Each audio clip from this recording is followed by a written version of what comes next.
Uma boa tarde.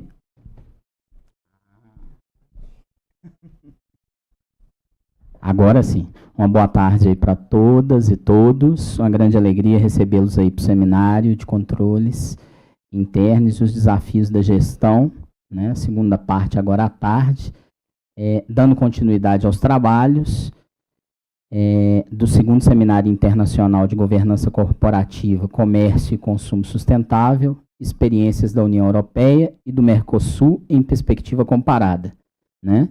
Nós montamos já o dispositivo aqui, bem informalmente,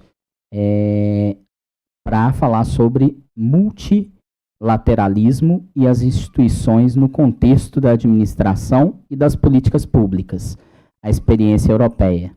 Eu tomei as vezes do nosso cerimonialista ali, né?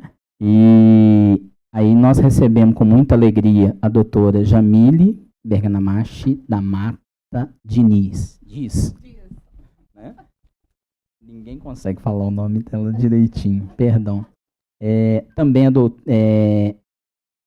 professora titular agora, né, da Faculdade de Direito da UFMG, coordenadora do Centro de Excelência Jean Monnet, doutora em Direito Público e Direito Comunitário pela Universidade de Alacá de Henares e mestre em Direito e Instituições Políticas da União Europeia pela Universidade Camilo José Serra.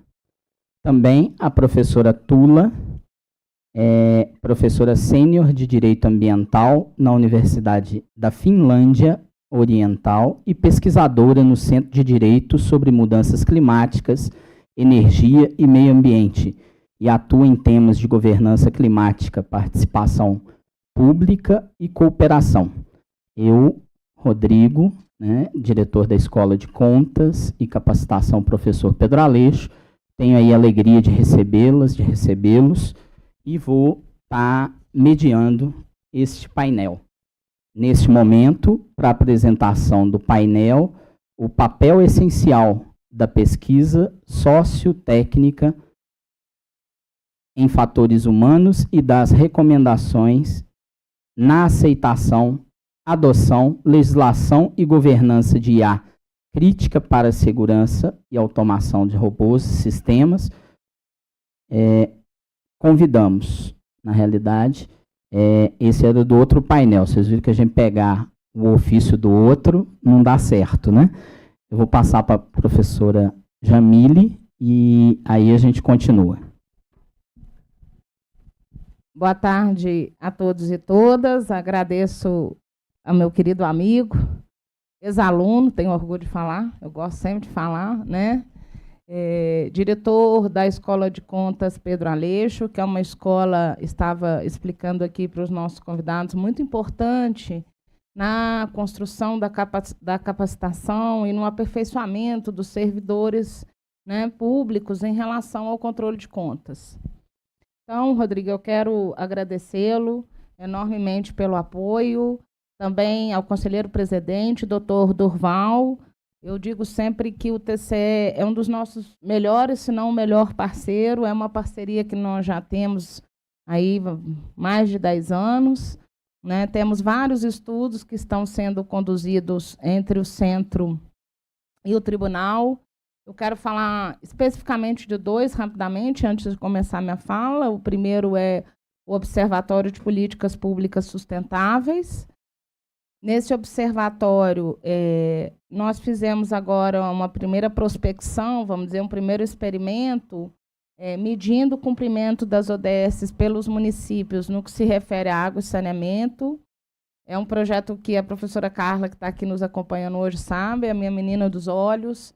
Eu tenho muito carinho por esse observatório e nós agora vamos apresentar o primeiro resultado, digamos assim, mais efetivo dessa pesquisa. A intenção é a gente continuar com todas as ODS de forma a mostrar para os municípios a importância que nós damos aqui à proteção ambiental. O segundo, avisei o Rodrigo hoje pela manhã, mas enfim, né, a gente na correria, nós vamos abrir um edital, uma chamada de artigos para uma obra coletiva que vai justamente chamar Sustentabilidade e Controle das Contas Públicas, vai ser feita em parceria entre o tribunal e o centro, né? Será, obviamente, o professor Dr. Rodrigo como organizador também, e nós vamos colocar esse edital na nossa página web, no nosso Instagram. Eu não sou blogueira, viu, gente? Mas é porque eu sei que a juventude hoje não vê nem, né, o website, então o nosso Instagram está sempre atualizado com as nossas atividades. Nós vamos colocar lá o edital, tá? É cejm.fmg, para quem não nos siga, eu tenho que falar aqui, senão depois os meninos puxam minha orelha. Mas vai estar lá o edital e a gente pretende lançar essa obra ainda esse ano, né, Rodrigo? Se der tudo certo. Então, para mim é uma alegria, né? Eu não poderia deixar de falar, mas nós temos outras atividades, muitas outras atividades conjuntas, e teremos, né, Rodrigo, cada vez mais, porque, como eu disse, o tribunal ele é um ponto de referência na capacitação do servidor público, especialmente a Escola de Contas do Tribunal de Contas do Estado de Minas Gerais. Então, Rodrigo, é um prazer, agradeço toda a equipe, aqui na figura da Alice, que está aí sempre nos acompanhando também, professora Carla. Quero agradecer a presença do professor Ramses. Thank you, Ramses, to participate. O professor Doma, que também veio lá da Holanda, fala português muito bem. Professor Tula, thank you. E eu vou começar a falar aqui, eu vou falar pouco para a gente escutar mais a professora Tula, porque a professora Jamile, vocês escutam o tempo inteiro. Então, não preciso falar muito. Quando a gente fala, né, multilateralismo, gente, o pessoal mais novo não vai saber o que aconteceu no passado, né? Mas, para a gente chegar onde a gente chegou hoje, 2025, as instituições internacionais, as organizações internacionais tiveram que passar por um processo realmente muito adaptativo, vamos colocar assim, né? E aí, todo mundo fala assim, estamos na crise do multilateralismo. Né? Crisis of Multilateralism. Todo o tempo. Né? O MC não funciona, a ONU não funciona, eu escuto muito. Para que serve a ONU? Todo mundo me pergunta, né? E eu sempre falo o seguinte, aqui em Minas nós temos um ditado muito interessante, né? Fala assim, ruim com eles, pior sem eles. Ou não? Né? Nós sabemos, e eu tenho me preocupado muito nos últimos tempos com a importância das instituições. Porque o direito pouco se preocupa com a estrutura institucional, ele preocupa com a norma. Há pouco tempo nós começamos a trabalhar com aquilo que nós chamamos de qualidade institucional. A América Latina é um exemplo, ela adora criar instituições, o UNASUL, o MERCOSUL, Comunidade Andina, e depois elas ficam vazias, igual a gente fala, de conteúdo. Não é? A crise é permanente e normal. Claro que agora nós estamos diante de um cenário um pouco mais complexo, né? Uma coisa, porque nós temos aí medidas unilaterais extremas adotadas pelos Estados Unidos. Nós tivemos uma palestra nesse seminário, professor Rodrigo, do professor Daniel Amin, que trabalha justamente com o agronegócio. Né? E quando a gente analisa a questão, por exemplo, do tarifaço do Trump, claro que nós temos setores produtivos do nosso agro, né, vamos colocar assim, que foram afetados. Mas hoje o Brasil ele diversificou as relações. A soja, por exemplo, desde o ano de 2021, ela vem, né? Hoje o nosso maior exportador não é os Estados Unidos, é a China, é a União Europeia. E com a União Europeia, nós tivemos sempre uma relação de cooperação. Nós temos que saber aproveitar as nossas cooperações. Nós aproveitamos pouco essas cooperações, muito pouco. Nós poderíamos, professor Rodrigo, aproveitar muito mais. Não é? Então, essa crise permanente, ela também serve como uma oportunidade para que a gente possa repensar essas instituições, porque as instituições nacionais também estão em crise. Nós tivemos o Não Me Representa. Todo mundo diz que o Congresso não representa. Né? Isso é uma coisa que eu adoro falar. Já falei 1 milhão de vezes. Rodrigo, representa alguém. Não é? Por mais que você discorde. Mas eu digo a vocês, não é uma crise que vai significar necessariamente... Eu sou uma pessoa muito otimista e falei essa semana sobre isso na minha defesa de tese. Eu tenho que ser otimista, porque eu não posso olhar para vocês, jovens, e dizer para vocês que não vale a pena, porque vale. Porque vale. Porque se todos nós, né, professor Rodrigo, falamos, não, mas não funciona, não vale a pena, é assim que a gente fala, né? Realmente não vai funcionar e não vai valer a pena. Quem tem que fazer valer a pena? Somos nós. Eu falo muito para os meus alunos e para as minhas alunas, nós somos uma elite intelectual. Num país onde nós temos 30% de pobreza, poucos chegam à universidade. Hoje, no almoço, com a professora Gabriele da Itália e o professor Santiago, nós esclarecemos que a nossa universidade pública não cobra 1 centavo. Nossos alunos não pagam nada. Nós não podemos deixar de mencionar aqui também a questão da sustentabilidade, porque a crise multilateral é uma crise também vinculada à sustentabilidade. E aí, professor Rodrigo, como eu disse que eu não quero demorar muito, porque eu prefiro escutar a professora Tula,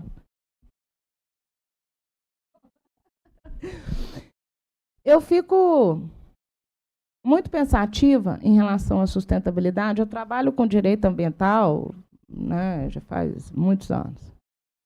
E quando a gente olha para toda essa estrutura normativa das ODSs, né, ISD, toda essa perspectiva que se abre hoje, que se fala muito mais do que se falava 10, 15 anos atrás, é interessante uma coisa, porque a ação local ela é tão mais importante que a ação internacional, especialmente quando a gente fala, por exemplo, de mudança climática.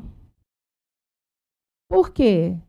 Porque a mudança climática não é uma coisa que a Europa tem que fazer o dever de casa dela. Ou os Estados Unidos, ou o Japão, ou o Afeganistão, o Brasil, a Tailândia, não me importa, somos todos nós. E aí, professor Rodrigo, eu sempre escuto 2 questionamentos muito interessantes. Primeiro, dos países emergentes, quando eles falam, né, e eu escuto isso muito, especialmente das autoridades locais, né? Como que eu vou me preocupar com o meio ambiente se nós temos problemas aqui básicos de saneamento, se nós temos problemas básicos de acesso à educação e saúde? Professora, você está me dizendo que eu tenho que me preocupar com a questão sustentável se eu não tenho aqui condições de dar à minha população um nível básico de vida com dignidade? E eu viro para ele e dou só uma resposta. Tem uma. As ODSs também servem para auxiliar na concretização da dignidade humana. Não há um item da ODS que não se refira ao ser humano. Mesmo aqueles que falam das instituições fortes e ágeis, mesmo aqueles que falam do sistema prisional, mesmo aqueles que falam da infância, das crianças, da infância e da juventude, todos, em maior ou menor medida, têm como ponto referencial o ser humano. Não é outra pessoa. Eu brinco muito com os meus alunos, professor Rodrigo, não são alienígenas. Nós não estamos falando aqui de ODS, gente, como se fosse algo que está completamente apartado de nossa realidade, porque ele está dentro de nossa realidade. E é assim que nós temos que entender. É assim que nós temos que entender. Então, essa crítica, para mim, não procede. Primeira, né, questão que eu gostaria de chamar. E o que as organizações internacionais têm a ver com isso? A ODS nasceu onde mesmo, gente? Foi aqui em Belo Horizonte, será, Rodrigo? Não. Não. Organização das Nações Unidas. Porque hoje nós não podemos dissociar o desenvolvimento local, do regional, do internacional e do global. É impossível. Essa discussão, professor Doma, que nós tivemos nos anos 80, 90, de que o comércio não tinha nada a ver com o meio ambiente, isso é coisa do passado, gente. Isso acabou, arcaico. Essa situação de que o direito internacional não tem sanção e que ele não é efetivo, por favor, nós já ultrapassamos essa linha. Nós já ultrapassamos essa linha. Então, a crise no sistema multilateral, Alice? Tem, nós temos crise o tempo inteiro. Brasil, então, nós adoramos uma crise, né, gente? Na verdade, nós somos especialistas em crise neste país. Agora mesmo nós estamos vivendo uma forte crise no Brasil, o tempo inteiro. E estamos aqui. Então, eu gosto muito de falar para a juventude que eu estou vendo aqui. Eu falo sempre, né? Estou vendo aqui as minhas alunas, eu falo com elas, eu já estou saindo, eu já tentei dar minha contribuição, porque uma coisa muito importante é a gente entender que desenvolvimento sustentável, o direito ao desenvolvimento ou do desenvolvimento, toda essa questão teórica, ela é toda muito bonita também, mas nós temos que entender uma coisa, é algo muito recente. Quando a gente olha para trás, não é? Se a gente compara com as áreas clássicas do direito, por exemplo, o direito ambiental is a new generation of rights. Aqui no Brasil só chega na década de 80. Nós estamos falando aí de quê? 30, 40 anos, muito pouco. Então, eu gostaria de realmente ser breve, como eu disse, porque eu prefiro escutar a professora Tula. I prefer listen to you. E também porque nós teremos outro painel na sequência, não quero atrasá-los, né? Um painel que vai ser muito importante também sobre inteligência artificial, que eu acho que são os dois grandes desafios do sistema multilateral. Não é só o desenvolvimento sustentável, é a questão da inteligência artificial, mas isso eu deixo para o professor Philip Morgan, que chegou aqui agora, né? Que é especialista na matéria, e dizer a vocês que nessa perspectiva dessas crises e dessas alterações e dessas transformações, porque a vida, gente, a vida não é linear. Por isso que eu coloquei o título da minha tese de titularidade, do caos à desordem. Isso é um conceito físico. Até dentro do caos tem uma ordem. A gente tem que buscar essa ordem. Mas é uma ordem que tem que voltar para a gente. Não contra a gente. Não contrária ao ser humano, mas favorável ao ser humano. Então, eu não vou me estender muito, professor Rodrigo, para a gente também não atrasar muito. Quero agradecer, mais uma vez, né, a importância que o Tribunal de Contas do Estado de Minas Gerais tem, professor Rodrigo, para o centro, assim, nós não podemos sequer, vamos dizer assim, quantificar. Né? Como eu disse, é uma parceria que tem dado muito certo, né? Tem dado muitos frutos. E eu só quero realmente deixar aqui, expressar aqui a minha gratidão, porque, às vezes, a universidade ela fica um pouco isolada do processo decisório. E isso é nefasto, tanto para as instâncias decisórias quanto para a própria universidade. Nós não podemos ficar fechados dentro de uma caixinha, falando só com os nossos pares e os nossos colegas, não é? Essa interlocução com outras instâncias decisórias, ela é muito importante. Então, fica aqui o meu agradecimento, Rodrigo, né? Também ao conselheiro presidente, doutor Durval, que tivemos a honra de estar com ele hoje pela manhã, não é? Um grande abraço novamente a ele e dizer que nós temos ainda muitos estudos, né, Rodrigo, pela frente. O resultado preliminar, então, do observatório, eu acredito que em 15, 20 dias a gente consiga disponibilizar, tanto lá no centro como aqui no TCE. Vamos continuar a nossa prospecção, porque deu certo esse primeiro. Eu gosto de fazer vários experimentos, né, gente? Professora, você sabe como é que é, tem que validar. Então, vamos continuar, né? Aqueles que queiram participar conosco, sejam muito bem-vindas e bem-vindas, e me coloco à disposição, professor Rodrigo. Muito obrigada. Bom, agradecemos aí a professora Jamile, né, com seu conhecimento seguro e prático aí, e uma didática simpaticíssima, né? Quem vê ela se colocar aí num cenário tão multifacetado, que é uma palavra que hoje todas as IAs, quando você pede para discorrer sobre qualquer tema, ela usa, não é à toa, né? É porque é uma palavra que hoje se coloca para as pessoas com uma atratividade muito grande, uma grande simpatia. E a professora Jamile é assim, né? Toda vez que a gente vê ela falar, a gente fica mais simpático e mais atraído pela forma com que ela coloca as coisas. Então, sem mais delongas, passar aí para a professora Tula e seguimos com o debate.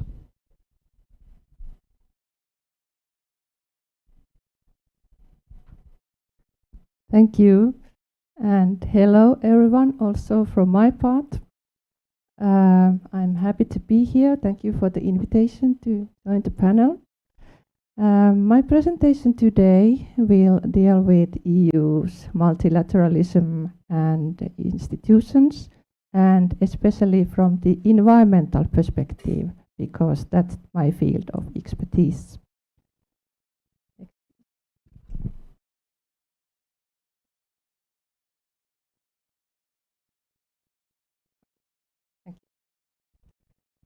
So, the outline of my short presentation is as follows.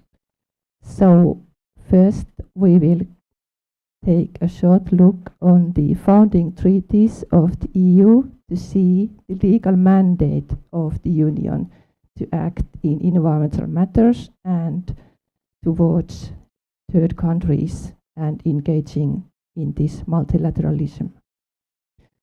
Next, I will say a few words about the motives of EU to be active in this field. I will also shortly address the impacts of this kind of activities and explain the main mechanisms through which the EU engages with other countries in the field of the environment. I will also present one case study to give you more concrete ideas how in practice EU engages in multilateral action in the environmental field. And finally, I have a few thoughts or questions for you all to ponder, and maybe we can discuss together those.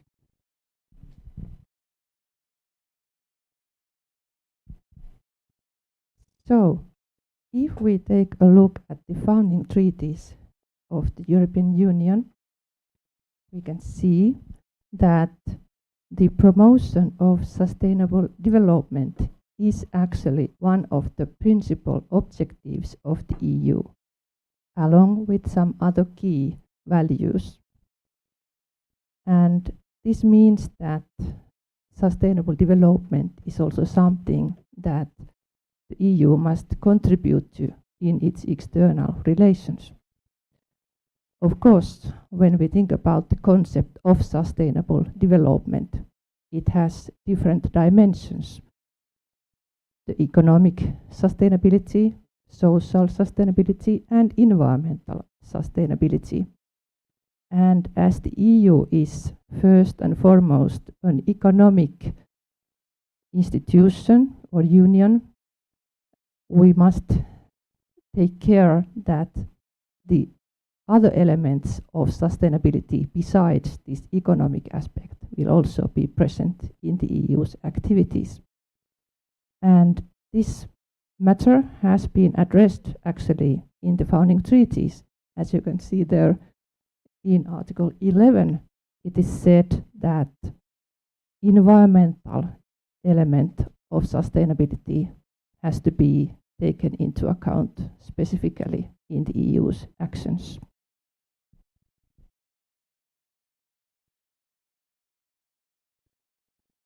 Then, when we take a look at the specific founding treaty provisions concerning EU's environmental policy, we can first of all see different objectives of the EU's environmental policy, and there it's also visible that there are some provisions concerning the EU's actions toward third countries, and these especially concern these environmental objectives. So we can say that there is a legal mandate for the EU to be active in the environmental protection matters, also towards its relations with third countries. And this is quite important from a legal perspective, that we have this mandate in the founding treaties.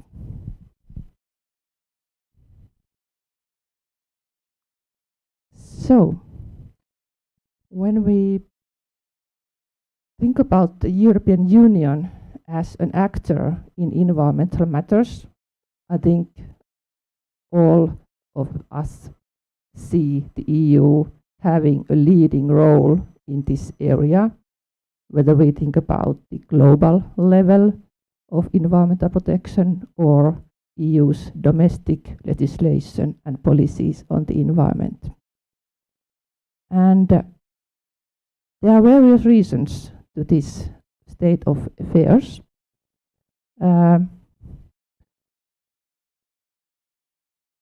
EU is keen to have an ambitious domestic regime legislation on environmental protection. It is also keen to set a good example to other countries in this field, even acting as a kind of model or accelerator to other countries to show how they could upgrade their environmental protection legislation and measures. But it's not only about the nobleness of the EU. They also have these own interests to protect in this case.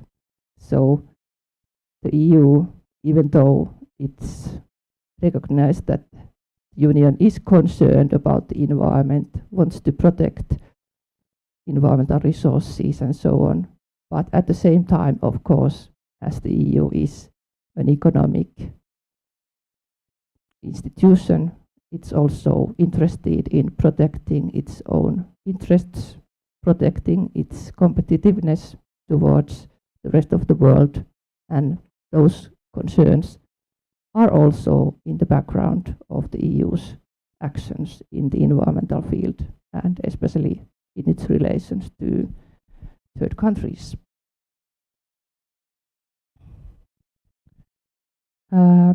We can say that the EU's environmental policy has a solid external and multilateral dimension, starting from the founding agreements and coming to the very practical level, as you can later see in my presentation. The main drivers for EU's strong position in this field mainly come from its ambitious and credible domestic legislation, and also its regulatory and market power. So these factors being present in the EU, I think it's quite natural for it to try to be a leader in this field, and also intentionally trying to influence other countries and their environmental protection measures.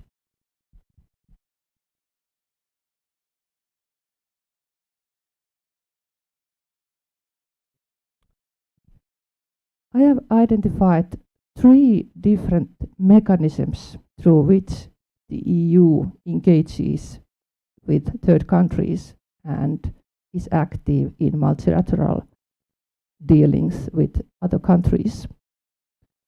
Firstly, we can distinguish the global level of cooperation and agreements, meaning global environmental agreements, negotiations on these agreements, and so on.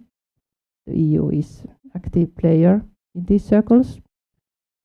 Then secondly comes the domestic legislative level, where the EU has ambitious and detailed pieces of legislation in different subject areas.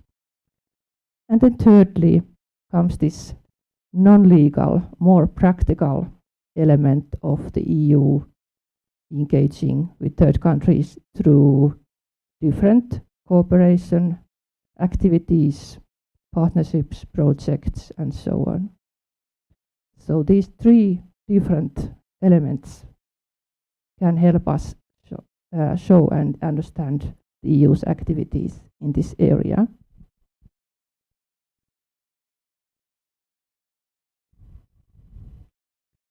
And before going to explaining these different mechanisms in more detail, I would like to draw your attention to some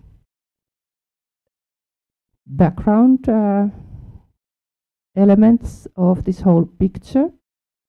So first of all, I would like to emphasize the strategic role of the EU's engagement with third countries and multilateral fora in the environmental field.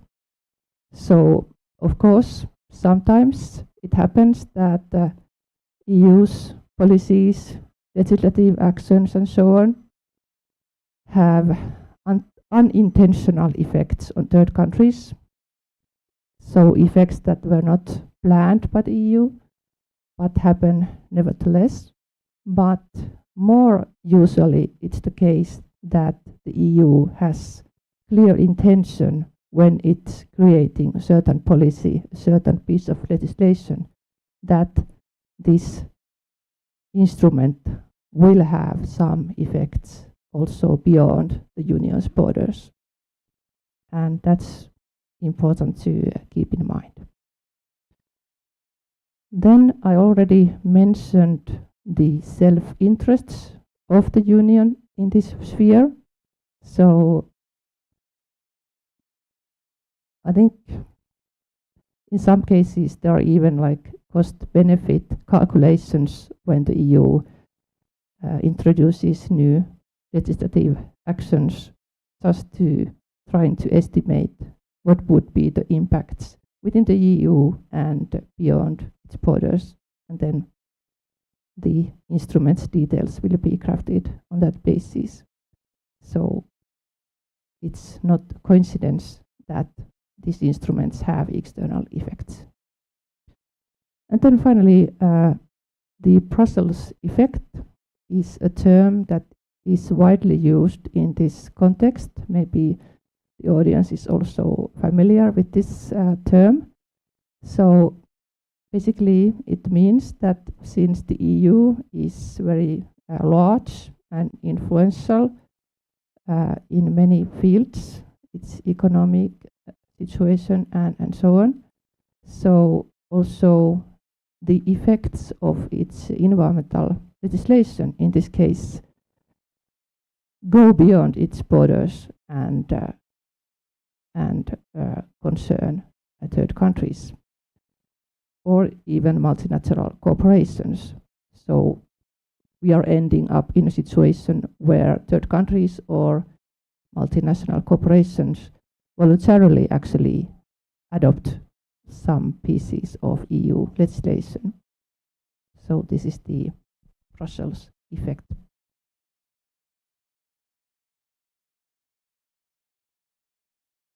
So I mentioned that the global level of environmental policy making is one of the mechanisms through which the EU engages in multilateralism.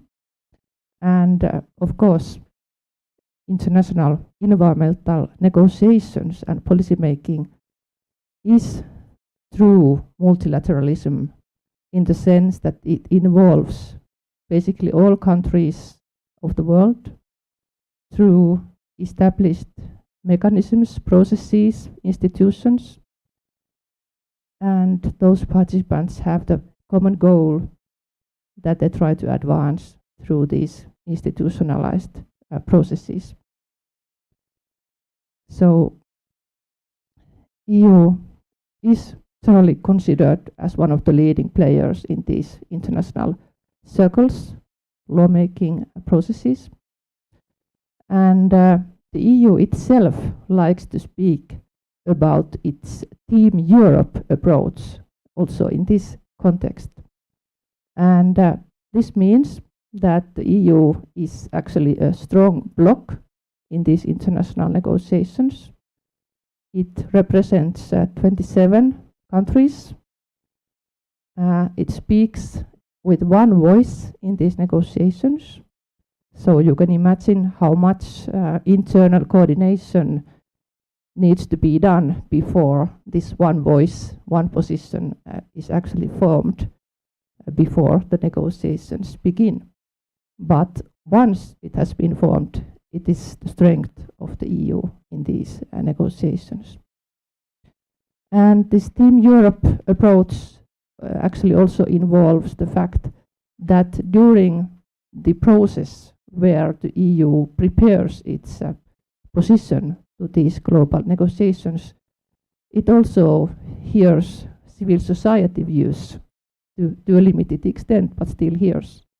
And this is something that the EU and the Commission likes to be proud of, so that they are hearing also multiple voices when preparing for these lawmaking processes.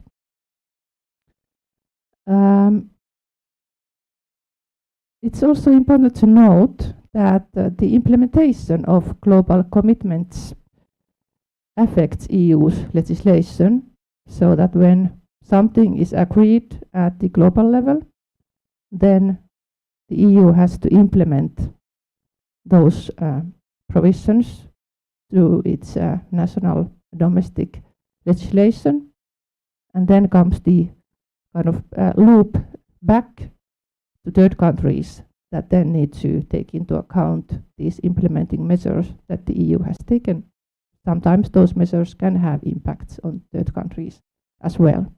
So there is kind of circle going on between the global and national level or domestic EU level.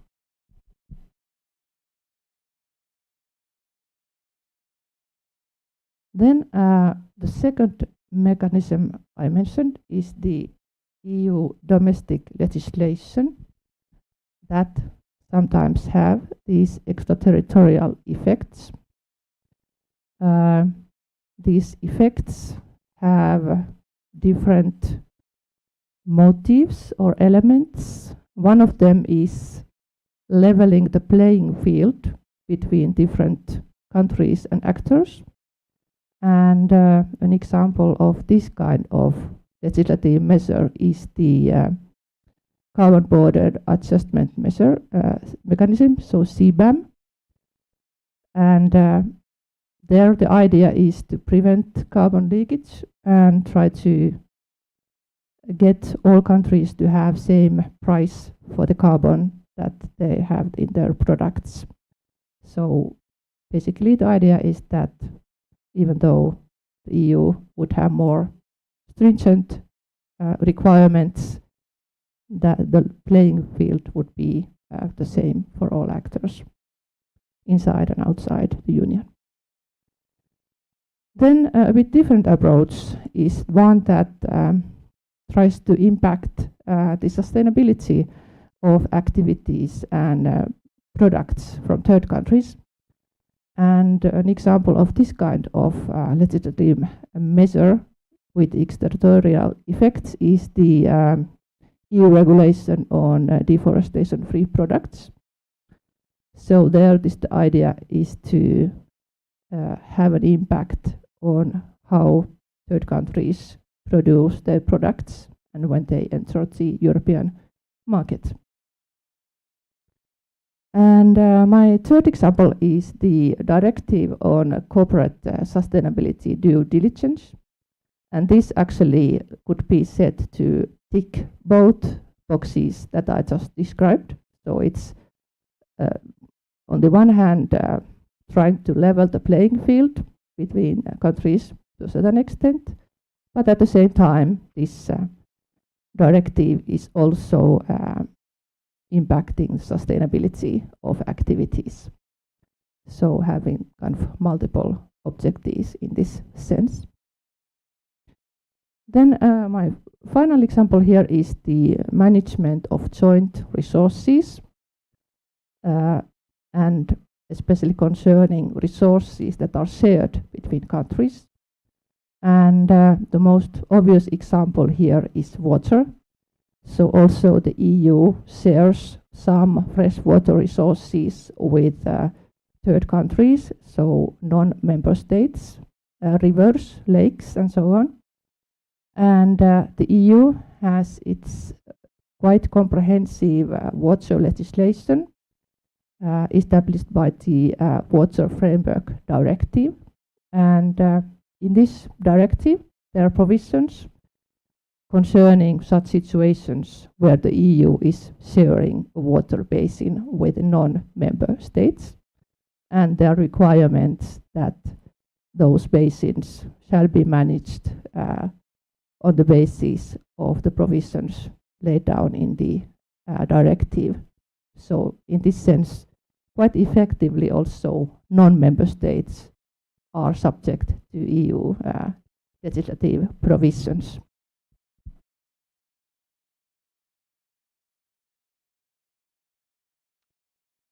Then going from legally binding legislative measures to some more flexible non-legal instruments, and this means different partnerships and projects that the EU is engaged with third countries. And here we again run into this Team Europe approach. And here the idea is a bit different from what it is at the global level and EU's activities there. Here, the Team Europe approach mainly means the fact that the EU acts in its external relations, not only as a union and with its member states, but also together with other institutions, meaning the European Investment Bank and the Bank for Reconstruction and Development, also with private companies. So a pool of different actors collecting together their resources and expertise and trying to advance key priorities in target countries through these projects. This approach is based on mutual interests. They can be addressed in different ways. They can be capacity building projects, pure investment projects, legislative capacity building projects, and so on. So there are different ways and targets for these projects. But the idea is active engagement with third countries and multilateralism. I have here a few examples.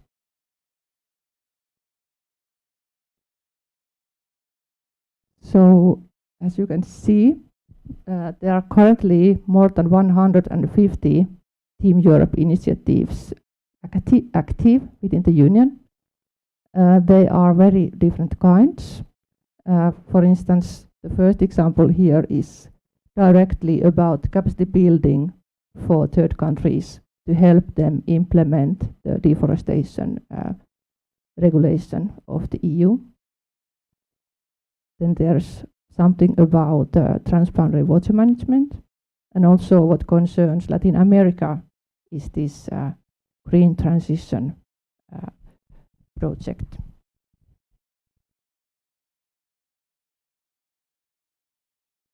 And just to show you a map, the yellow lines show all the countries and regions where these Team Europe initiatives are currently being implemented. So as you can see, the geographical scope is pretty comprehensive.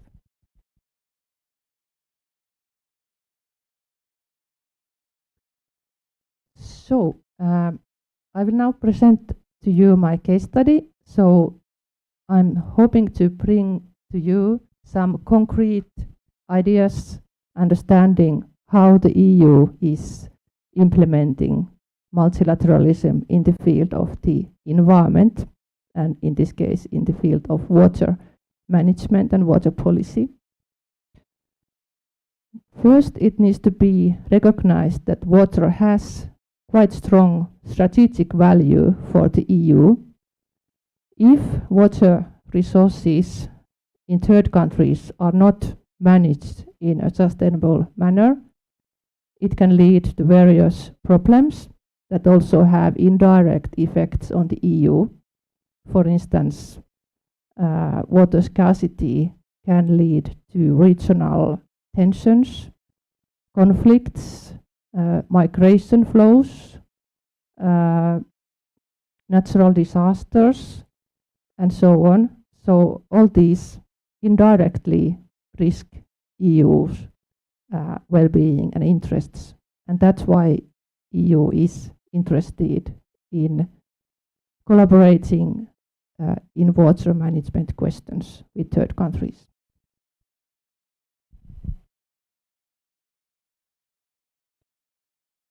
And this area has also strong institutional status within the EU.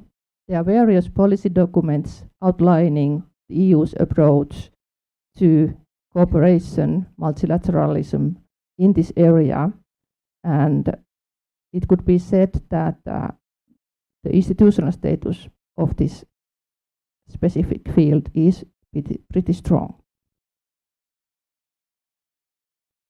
And I would also say that EU is in a pretty good position in pursuing this policy field. It has quite comprehensive domestic regulation in place, good experiences on how to realize water management and so on. So I think many third countries actually appreciate the experiences that EU is willing to share in this field. And cooperation in water management is not only happening between EU and individual countries.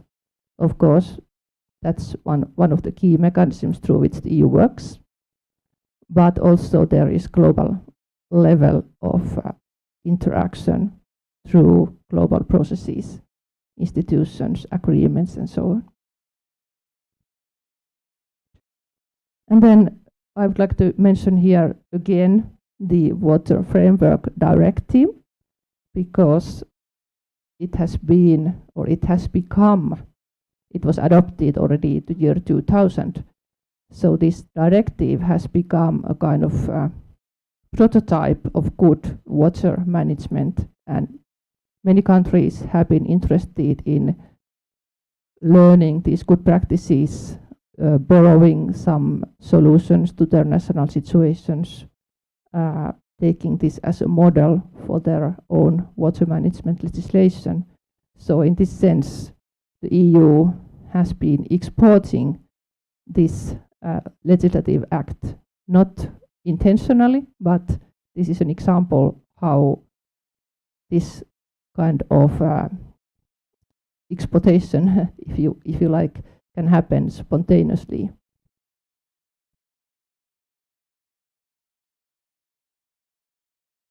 And also in the field of water and EU and multilateralism, not only legislative actions matter, but there are many partnerships, projects, and so on, through which the EU acts with third countries. And also there are many institutions involved in this work. So it's difficult to name actually any directorate of the EU Commission that is not somehow relevant to water questions. And also at the national level in the member states, these are quite cross-cutting issues to deal with. Also, some problems may emerge from this, as you will hear soon. And lastly, I would like to mention the EU water diplomacy policy. The EU has developed different diplomatic policies. One is doing with climate and energy, but also one with water issues. And this is something quite actively developing at the moment. Of course, when we think about diplomacy, we think about like foreign policy, security policy, foreign affairs, strategic actions, and so on. But in case of water diplomacy and EU, this is a broader picture. It involves all kinds of cooperation, be it related to promotion of human rights or development projects or I don't know, agricultural activities. Really a cross-cutting issue and something that the EU is actively driving at the moment. And so I would say that water diplomacy actually collects together all EU's actions towards third countries in a new way, so that it seeks to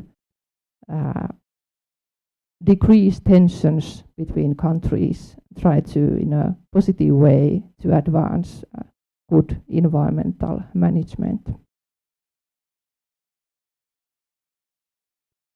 And to end my presentation, I have a couple of thoughts or questions to you. So first of all, I wonder, and maybe also you wonder, what actually these third countries, EU non-member states, think about this kind of imposed EU environmental standards.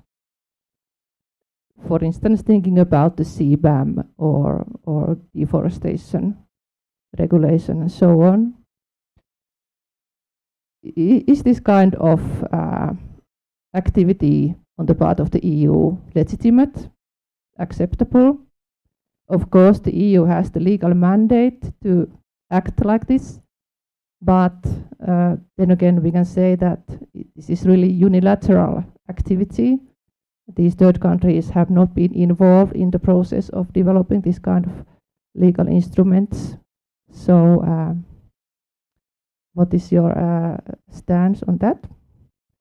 And then secondly, I think a practical issue when the EU is implementing this kind of multilateral action in environmental matters is how can the Union actually formulate comprehensive and coordinated policies and actions in this field, because there are so many actors active.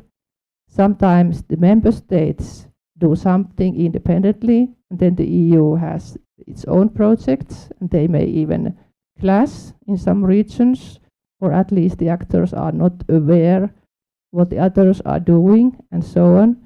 So how could we do this better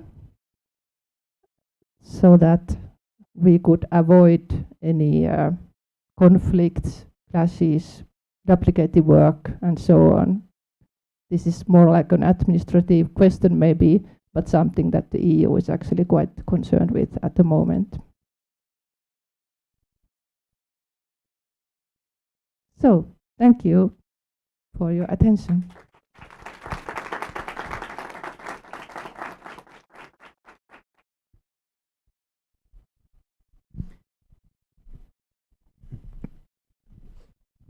Agradecemos aí a professora Tula e passamos novamente à professora Jamile. Thank you, Professor Tula. Não sei se alguém quer fazer uma brevíssima pergunta, que nós já temos aqui agora o próximo painel. A professora Tula nos fez algumas provocações, some remarks about the unilateral actions from EU. E tenho aqui vários estudantes e estudantes que falam sobre esse assunto. Então, se alguém quiser fazer alguma pergunta, aproveitem um momento A professora Tula vai ficar conosco durante 10 dias aqui em Belo Horizonte. Nós teremos a oportunidade de fazer outras atividades também, né? Mas eu acho que, Rodrigo, o que ficou muito claro aqui para a gente é o papel da União Europeia no que nós falamos nessa liderança. Não é uma questão de liderança homogênea, mas liderança de impulsionar, né, uma agenda mais sustentável, não é? E todo mundo acha que quando tem um projeto de hegemonia nós temos que defender a Europa. Nós temos a Europa, ela é muito atenta à questão da liberdade de cátedra. Então nós podemos fazer críticas à Europa, some critical issues, mas a gente também tem que reconhecer esse impulso que a União Europeia, né, nos dá para seguir adiante.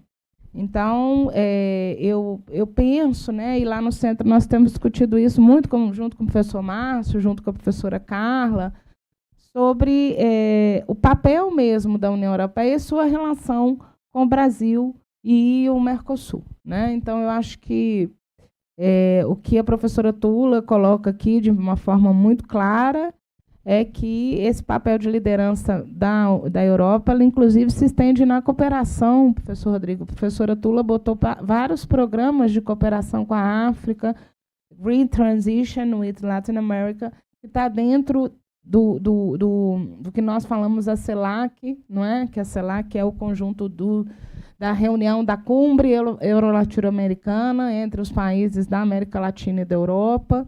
Então, como vocês puderam ver, a Europa tem toda uma agenda, não é, voltada para as questões do desenvolvimento sustentável, e a professora Tula trouxe aqui um exemplo muito bom, que é a questão da água, não é? Então, tem uma pergunta ali. So, good afternoon. Thank you very much for the lecture. It was excellent.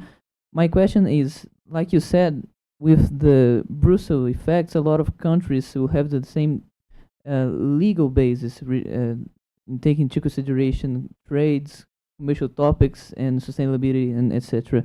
In cases of eventual disputes and disagreements between the countries, is there the possibility of the creation of an international court to solve these problems, or no? This is my question. Thank you. So, would you think about like an international court to solve this kind of environmental problems or disputes specifically? A new court to solve this kind of environmental disputes? Yes, that's a good question, and it's actually not a new question, because already in 1990s there were attempts to create a new environmental world court, but it never flied, so to speak. And I think the reasons back then were that mainly the disputes were so few in number that it would be a waste of resources to have a specific court for that purpose. And then also, if we think about these ordinary courts, they are free to use experts when they are deliberating their decisions, and so it is not maybe necessary to have new expert courts in that sense. But we will see, because now generally litigation in environmental matters at the transnational level has been increasing quite rapidly. We have many, especially climate-related litigation cases. Some of those are dealt at the domestic level of countries, but also international courts on human rights, and even the International Court of Justice have been dealing with these kind of questions. And I know that some experts are trying to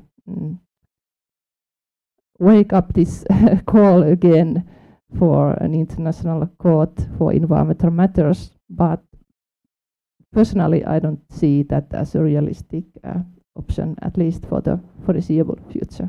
But thank you for the good question.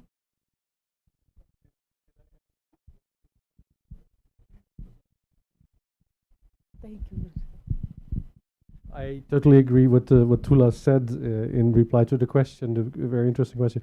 Just like to add, as you might know, that the International Court of Justice in The Hague, my city, had a chamber which was erected to deal with environmental international court cases. And alas, it was never used. So the countries all wanted to have the full court or the normal court to deal with their issues. We've had several environmental issues at the court, and recently, of course, we had the court giving an advisory opinion on climate change. Very interesting to take notice of. But yeah, it didn't work at the International Court to have a chamber devoted to environmental case law only. That was just my addition. Thank you. Thank you, Professor Doma, for accomplished Professor Tula. Você quer fazer uma pergunta? Não? Eu sou do Tá cerimonial. bom, tá bom. Então, eu acho que ficou muito interessante, né, a complementação que o professor Doma fez. Temos aqui também a presença do professor Ramses Wessel. Thank you, Ramses, for supporting me and the partnership with Groningen University. Agradeço muito a todas e todas. Em seguida, nós teremos um painel agora, né, com o professor Philip Morgan, que está aqui nos acompanhando. Lucas Magno, nosso ex-aluno querido, hoje defensor, agora que o vi aí. Parece que o professor Márcio também. A professora Mariá, né? E agradeço a todos e todas, mais uma vez aqui na figura do nosso queridíssimo Rodrigo Marzano. Né? Eu, quando olho assim, gente, para um ex-aluno, eu não consigo deixar de pensar que é meu aluno ainda. Vocês veem a idade que eu já estou, né? Porque, assim, muitos alunos e alunas nessa sala. Eu fico muito, muito agradecida, realmente, ao Tribunal de Contas do Estado de Minas Gerais, ao conselheiro-presidente, professor doutor Durval, né, pelo apoio às nossas atividades, e ficam novamente convidados e convidadas a participarem do Centro de Excelência Jamonet, porque eu digo que é um projeto que não é da professora Jamile, nem da professora Carla, nem do Rodrigo, que participa conosco, mas de todas e todas. Muito obrigada. Thank you, Professor Tula.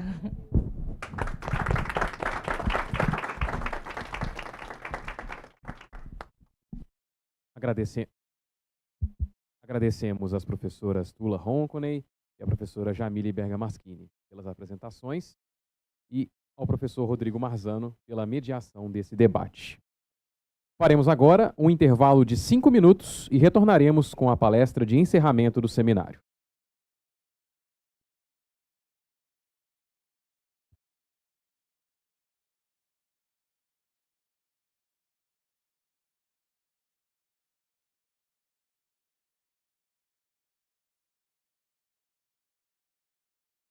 Que é o fim do corredor, nós temos banheiro, água, nós temos 5 minutos aí, porque vamos montar o cenário.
Neste momento, para a apresentação do painel de encerramento, o papel essencial da pesquisa sociotécnica em fatores humanos e das recomendações na aceitação, adoção, legislação e governança de IA crítica para a segurança, automação, robôs e sistemas ciberfísicos, convidamos ao palco o professor Fabrício Polido,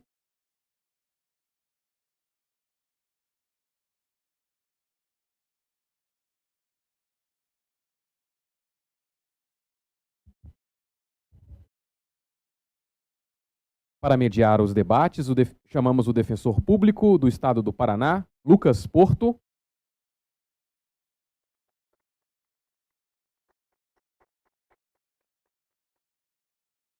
A doutora Maria Brochado.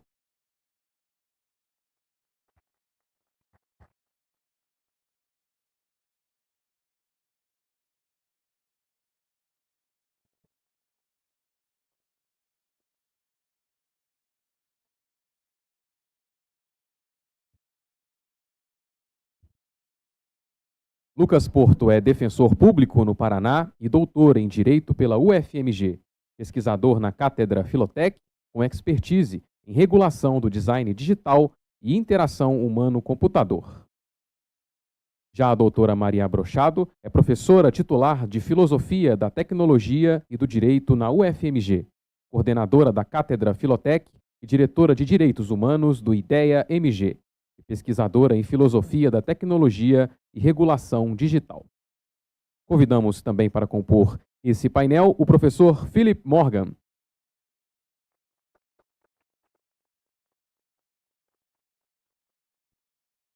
Philip Morgan é professor catedrático de Fatores Humanos na Universidade de Cardiff, diretor do RUFEX e líder em projetos de segurança cibernética centrada no ser humano, financiados pela Airbus.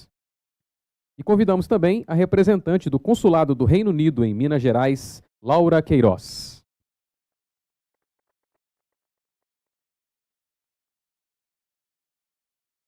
Com a palavra, o mediador do debate, Lucas Porto.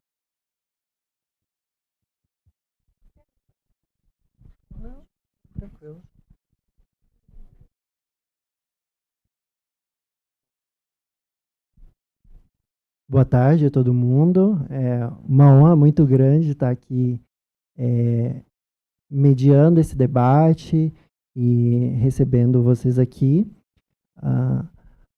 It's an honor to welcome you here, Professor.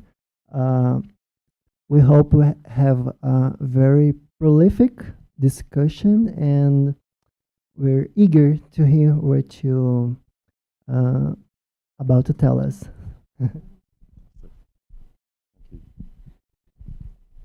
So shall I make a start? Thank you. Is it okay if I stand?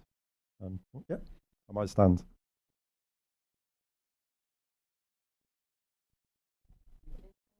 I can stand up there. Perfect. Okay. Yeah, I like to move around a lot. Thank you very much for inviting me to this wonderful seminar. It's an absolute privilege. And I speak on behalf of all of Cardiff University in Wales in the UK for this honour as well. Thanks to Maria for the invite and for coming to Cardiff maybe 4 or 5 months ago and making this possible, and to everybody else who's been involved in this. So I'm a fan of a very short title of a talk, as you can tell. So I'm going to talk about the essential role of socio-technical human factors research for the potential acceptance, adoption, legislation, and governance of safety-critical artificial intelligence, automation, and cyber-physical systems. So a lot to get through, but I promise we'll get through it in about 40 minutes or so. That's the plan. So in terms of an overview, I'll start by telling you a little bit about myself and the university that I come from. And then I'm going to talk about technology acceptance and whether we're heading for a catastrophe with the way things are being developed at such a rapid pace without always having human end users in mind.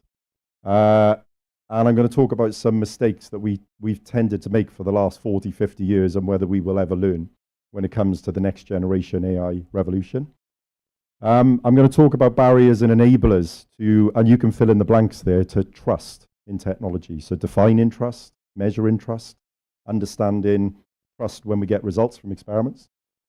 I'm going to use a case study which spans about 12 years of my research to date. It's not the only thing I do, but I'm going to be talking about autonomous vehicles as a safety critical use case, so driverless cars. And in particular, how we develop trust in this sort of relatively new technology, and also blame when things go wrong, because things will go wrong. They're already going wrong in some respects, and what happens to the technology. I'm briefly going to summarize a theoretical framework that with collaborators in Japan, in the universities of Tokyo, Osaka, Doshisha, and Kyoto. We've come up with a new pragmatic framework and theoretical underpinning for the design of next generation AI, autonomous systems, robots, and so on. I may have some time to briefly mention some work I'm doing on artificial intelligence with a large funded hub in the UK. And there is going to be a bit of a cybersecurity theme throughout the talk as well. And there'll be some key takeaways. So this is me. That's not my house. That's Cardiff University main building in the UK. I did try and say that was my house once in a conference, and I think many people believed me and thought that I was very rich. I'm an academic. I'm not very rich. But yeah, that's the Cardiff University main building from sort of the 1850s, 1860s. So I'm a senior professor in human factors and cognitive science at Cardiff University. And it's where I did my PhD, my undergraduate, and so on. But I have been to other universities in between, but I went back. I've got various leadership roles. So I lead human factors research for the entire university. So that's human interaction with machines and things and technology. I'm also director of research for a large center in artificial intelligence, robotics and human machine systems. And there's over 100 people in this center, computer scientists, engineers, psychologists, legal academics, and so on. I lead various other things, human-centered design themes for projects. I'm a distinguished visiting fellow in the University of Canberra in Australia, and a visiting professor in Luleå University of Technology in northern Sweden. I also spend a lot of time working with the large aerospace giant Airbus. So they make planes, helicopters, satellites. They do a lot of cybersecurity work. And at Cardiff University, I lead a strategic partnership between Airbus and Cardiff University, largely focused on cybersecurity and human-centered cybersecurity. So us as humans interacting with machines and why we're cyber vulnerable and what we can do about it. I also have my own company when I've got a bit of spare time on my hands, which is called Humanify, where we look at all sorts of things to do with AI assurance, ethics, responsible design, secure by design, and so on. My areas that I span a lot of different areas, so AI, automation, defense, security, human-machine interface design, trust, adaptive cognition, and so on.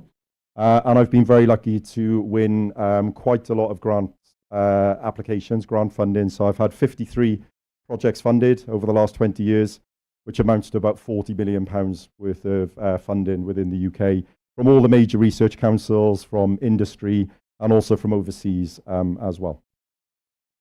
So we don't do very well in Cardiff University at advertising ourselves. So I try and put a slide into every talk to tell people what Cardiff University is about and what the School of Psychology is about. So Cardiff University is in the capital city. Oh, yeah. Seems to be when I move. Is in the capital Cardiff within Wales. And it's a very, very large university.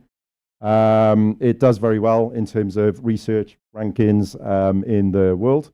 And in the UK, so we're very, very high. We're part of the Russell Group, which is a prestigious group of universities in the UK, research-intensive universities. And very few people know this, and I don't really know why we say it. So in Cardiff, just to put it in perspective, Cardiff Psychology, in 2014, when we were ranked in terms of our research excellence, Cardiff University ranked second in the UK. So it was Oxford, Cardiff, Cambridge, in that order. So we do very, very well when it comes to research. But one of the reasons we do really well is because we've got so many staff and so many facilities and so many brilliant PhD students. We have over 150 academic staff. We have over 1,000 undergraduate students. And at any one time, we have over 100 PhD students. And we get quite a lot of funding as well. We've got lots of different areas spanning, we call it from synapse to society. So everything from brain imaging to environmental psychology, climate change, and so on. But I sit within the cognitive science and human factors group.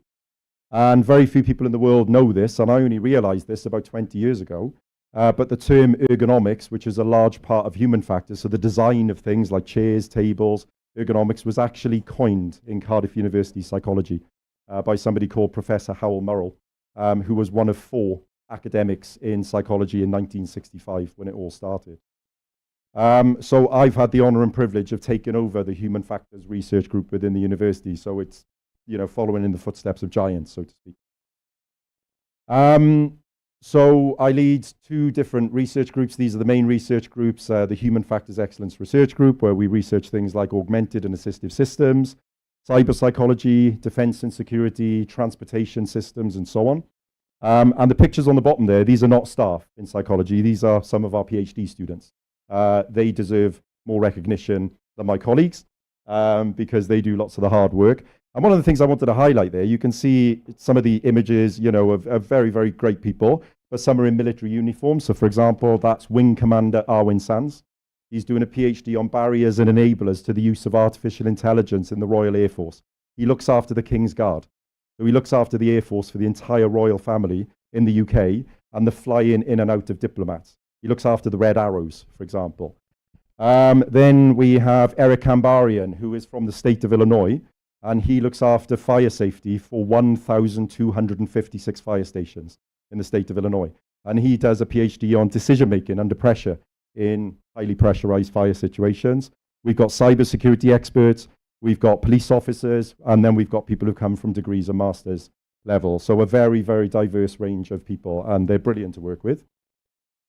We then have the Center for Artificial Intelligence, Robotics and Human Machine Systems, where our 4 core themes are human-like AI, humans and robots, ethical and explainable artificial intelligence, and human-centered technology in society. This is just one of our research laboratories. So we were lucky enough to get funding from the European Regional Development Fund, ERDF, about 5 years ago, in collaboration with Cardiff University.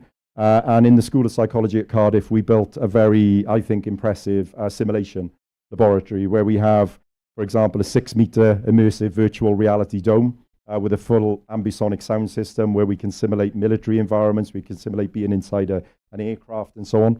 We have a command and control center, which triples up as a traffic control center, an environmental control center, and so on. We have a large-scale driving simulator that does fully autonomous driving. We have robots in the lab, social robots, industrial robots. So it's a great place to do research. We like collecting lots of data. So that's the introduction. So on to the next part of the talk. Does anybody recognize where this is? It's not Cardiff in Wales.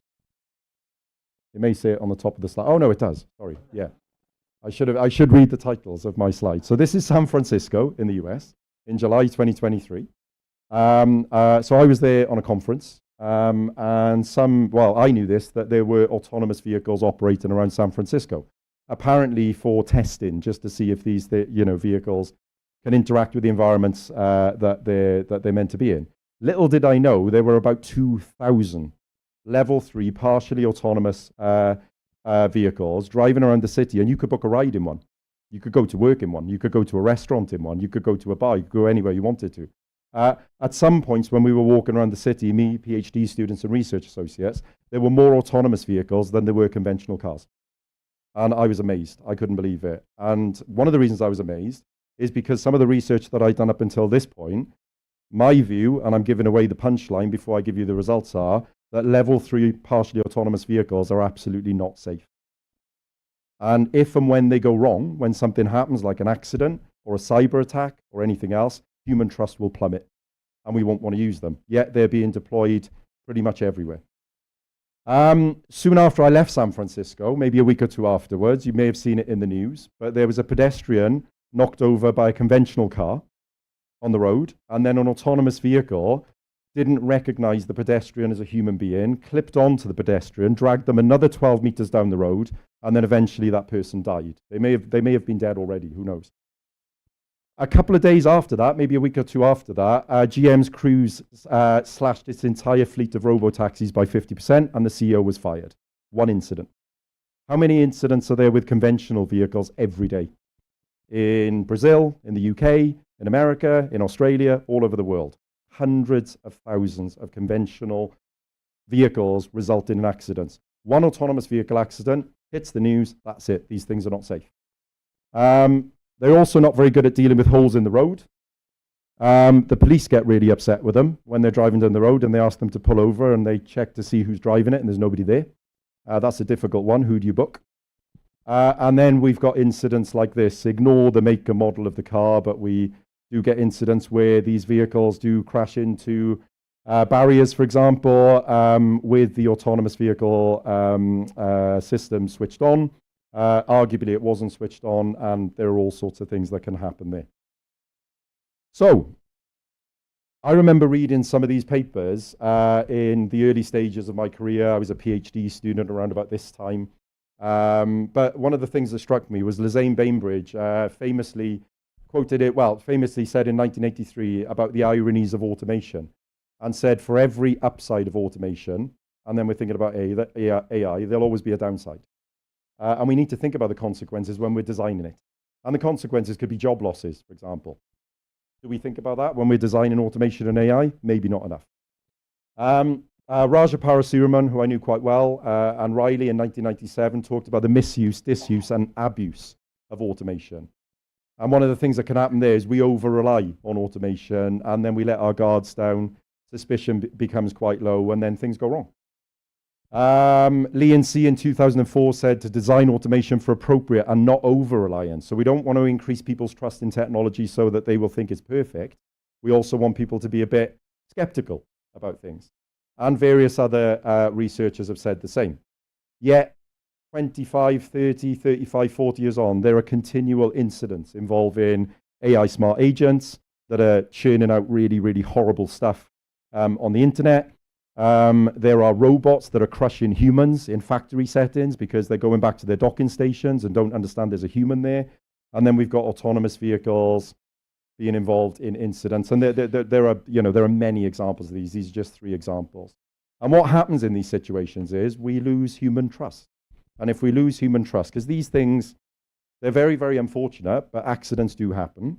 But if we lose human trust in these technologies, there's a chance that we'll abandon them altogether. What we really need is a socio-technical research approach to what we're doing. That's my view. But you don't need to be too scared about the way things are going, because we see lots of movies, like I was highly influenced by like the Terminator films when I was a child, and these human-like robots that are going to take over the world and we're not going to have a chance. When those things kind of do exist. So this is Hiroshi Ishiguro in Osaka University. And for those of you who've not seen it, if you have a look on a search engine and type in Geminoid, Hiroshi has developed over the last 25 years a robot that looks exactly like him. And when I say it looks exactly like him, it looks exactly like him. You touch the skin of Hiroshi's robot, it's warm. It will leave a red mark. It grows hair. It cries. It can give a lecture where I'm sitting 4 rows back and I thought it was Hiroshi. And it wasn't, because he came in from the back door at the end of the lecture and said, look how good it is. So there are human-like robots out there, but do we really need them? This is a conversation I have with Hiroshi. He's a really, really great guy, but do we really need them? And I think what Hiroshi is showing is we can develop them. We have social robots that are pretty useful for all sorts of settings, for helping young people with autism, with ADHD, with stress, with anxiety, and so on. We have quadruped robot dogs, which used to scare me so much when I saw that Black Mirror episode with those things going around. But we're using those at the moment and in the near future to go and do things like decommission nuclear power plants, like send a robot in to take out the bad stuff so that humans don't have to go in there in the first place. They're using them in Luleå in northern Sweden to take debris off railway tracks so that trains can pass by without humans going into dangerous situations. So they're pretty cool things. We've got soft robots. We've got weak robots. This is a robot, a weak robot. very, very friendly, and more weak robots. So this is really where we're at. And how ready are we for more advanced robots and AI? What do we not understand about humans and technology? Well, we don't really understand how we trust it that well. We don't understand who to blame when things go wrong. So what happens if this thing starts, sort of swearing at you or saying really inappropriate things to you? Who do we blame? Do we blame the company? Do we blame the person who bought it? And then what about acceptance, adoption, and continued use of this technology? And then what about all these other really important aspects like cybersecurity and privacy and various other things? There are so many questions that are being looked at by numerous researchers, but the technology has been developed at such a rapid pace, we can't keep up with the recommendations, and that's a concern. So I'm going to give you some example research findings, so to speak, from some of the research projects I've led and been involved in over the last sort of 10 years or so, really. So these are the more recent ones. And I said earlier on I'd give examples of autonomous vehicles, so driverless cars. So these are just some pictures from the projects that we've had over the last 5 years where we've got large-scale driving simulators. We do a lot of work with people in participatory workshops. So we never design an experiment in this area without asking the potential end users what you actually want. So we look at the literature, we look at the journals, we look at the books, and we take those recommendations. But if we're designing an autonomous vehicle for somebody in their 70s or 80s, we ask them what they want from a dashboard in the vehicle, not assume that we know what they want just because the literature says so. And we do lots of cross-country projects all around the world, most recently with collaborators in Japan and so on. And we've recently been awarded a large amount of money, so about 12 million UK pounds for an artificial intelligence for collective intelligence hub with a smart city design theme in collaboration with 6 other universities in the UK, including, well, Bath, Bristol, Exeter, Glasgow, University College London, and Ulster. These are what autonomous vehicles sort of look like. You may have seen these images in the past. So this is one of the first autonomous vehicle projects I worked on in 2015. So about 10 years ago is where I started doing research in this area. And that was about 10, 15 years after I started doing research on human factors. So I was doing a lot of research at the time on transportation generally, but not autonomous vehicles. And we received funding from Innovate UK, a lot of funding, £5 million for a 3-year project to basically show or demonstrate that we could get an autonomous vehicle like this with a LiDAR sensor and various cameras on it to drive around Bristol city centre in the UK. By the end of the project, Innovate UK were very, very keen for us to have an autonomous vehicle that drives around a very busy city centre. That wasn't going to happen. But we got the funding. We didn't say that. We got the funding and then we did the research and yeah. So we had a large-scale driving simulator which was developed and built for us. This was so exciting for me at the time by Williams Formula One Advanced Engineering. So they came in and built the driving simulator. They kitted out with Bristol Robotics Laboratory the vehicle. So that was actually an operational vehicle in Afghanistan and Iraq. It was taking in supplies and bringing out injured troops. And it could navigate those environments very well. But an old Victorian city is a bit tougher to navigate than maybe, sort of like an open terrain environment. Eventually, this project, I'm going to present you with some findings, but it led to the development of, for example, the Ventura Heathrow pod that operates in Heathrow Airport at the moment. So it's pretty cool. Every time I go to Heathrow Airport and I see one of those whizzing around and thinking maybe we contributed a bit to the design of that. But just to give you some examples, I may have to go to my laptop for this. So this is one of the advanced driving simulators that Williams developed with us. So this was back in 2015. So this is a large-scale simulation environment. The vehicle is in autonomous mode. This was manually switched to drive-in mode, and then in other experiments, we switched it to manual mode ourselves. And then this is a picture of a very dirty Land Rover Bowler Wildcat vehicle. We could have washed it before we made the video. Operating around a university campus. I spent a lot of time in that vehicle collecting the data, and it's in fully autonomous mode. So it's driving itself around a university campus with students walking out in front of it, staff walking out in front of it, and so on. And we ran lots of experiments over a 3-year period on this. Now for some of the findings. So we were hoping to present our funders with some very, very positive findings. So in one of the first large-scale trials we did, it took 3 or 4 months to do this. It cost about £4,000 per participant, 27 members of staff, safety teams. I wrote the ethics case for this. It was 180 pages long, the biggest ethics proposal I've ever written in my life. And what we did was we just had people, we oriented them to the driving simulator, we oriented them to the autonomous vehicle, and they spent a number of hours throughout the space of a day taking a journey or lots of journeys in the driving simulator and then the vehicle, or they'd start in the vehicle and go to the driving simulator. So a bit of experimental control there. And what we did was we drove them, sorry, it's miles per hour, so 20 miles per hour is about 30 kilometers an hour, so not slow. We took them out in the Wildcat, and they were driven around at 20 miles per hour for a period of time, and then eventually they'd hear a beep, beep, beep, beep, beep, beep, beep, and that meant they were sort of like this. They were ready to retake control. They were looking out the window. They had their feet not on the pedals, but we wanted to measure, first of all, how long did it take them to get their hands back on the steering wheel and their feet on the pedals, and then how long did it take them to drive like they normally do after that. And this hadn't been well defined before then, because handover was defined as just the amount of time it takes you to drive. So what we did was we also got participants to drive at the start of every day like they normally would, so we could baseline every single person because we all drive differently. So what we found was it takes 2.5 seconds for them to get their hands back on the steering wheel and their feet on the pedals. So that doesn't seem like a long time, but imagine 2.5 seconds in the middle of Belo Horizonte. 2.5 seconds without your hands on the steering wheel and your feet on the pedals, what might happen? Imagine then it takes another 10 seconds to actually drive normally. Those 12.5 seconds, it's carnage. We took it up to 50 miles per hour. These are kind of like, sort of almost like freeway, motorway, highway driving conditions. We were only able to test up to 1 minute afterwards because there would be another handover. They didn't get back to driving normally within 1 minute. So at 50 miles per hour, 1 minute on, they were still swerving in and out of lanes, braking, and doing whatever else. And this was after hours and hours and hours and hours of experience with the autonomous vehicle. So our conclusion, it didn't go down very well, was level 3 partially autonomous vehicles are not safe, yet they're being deployed.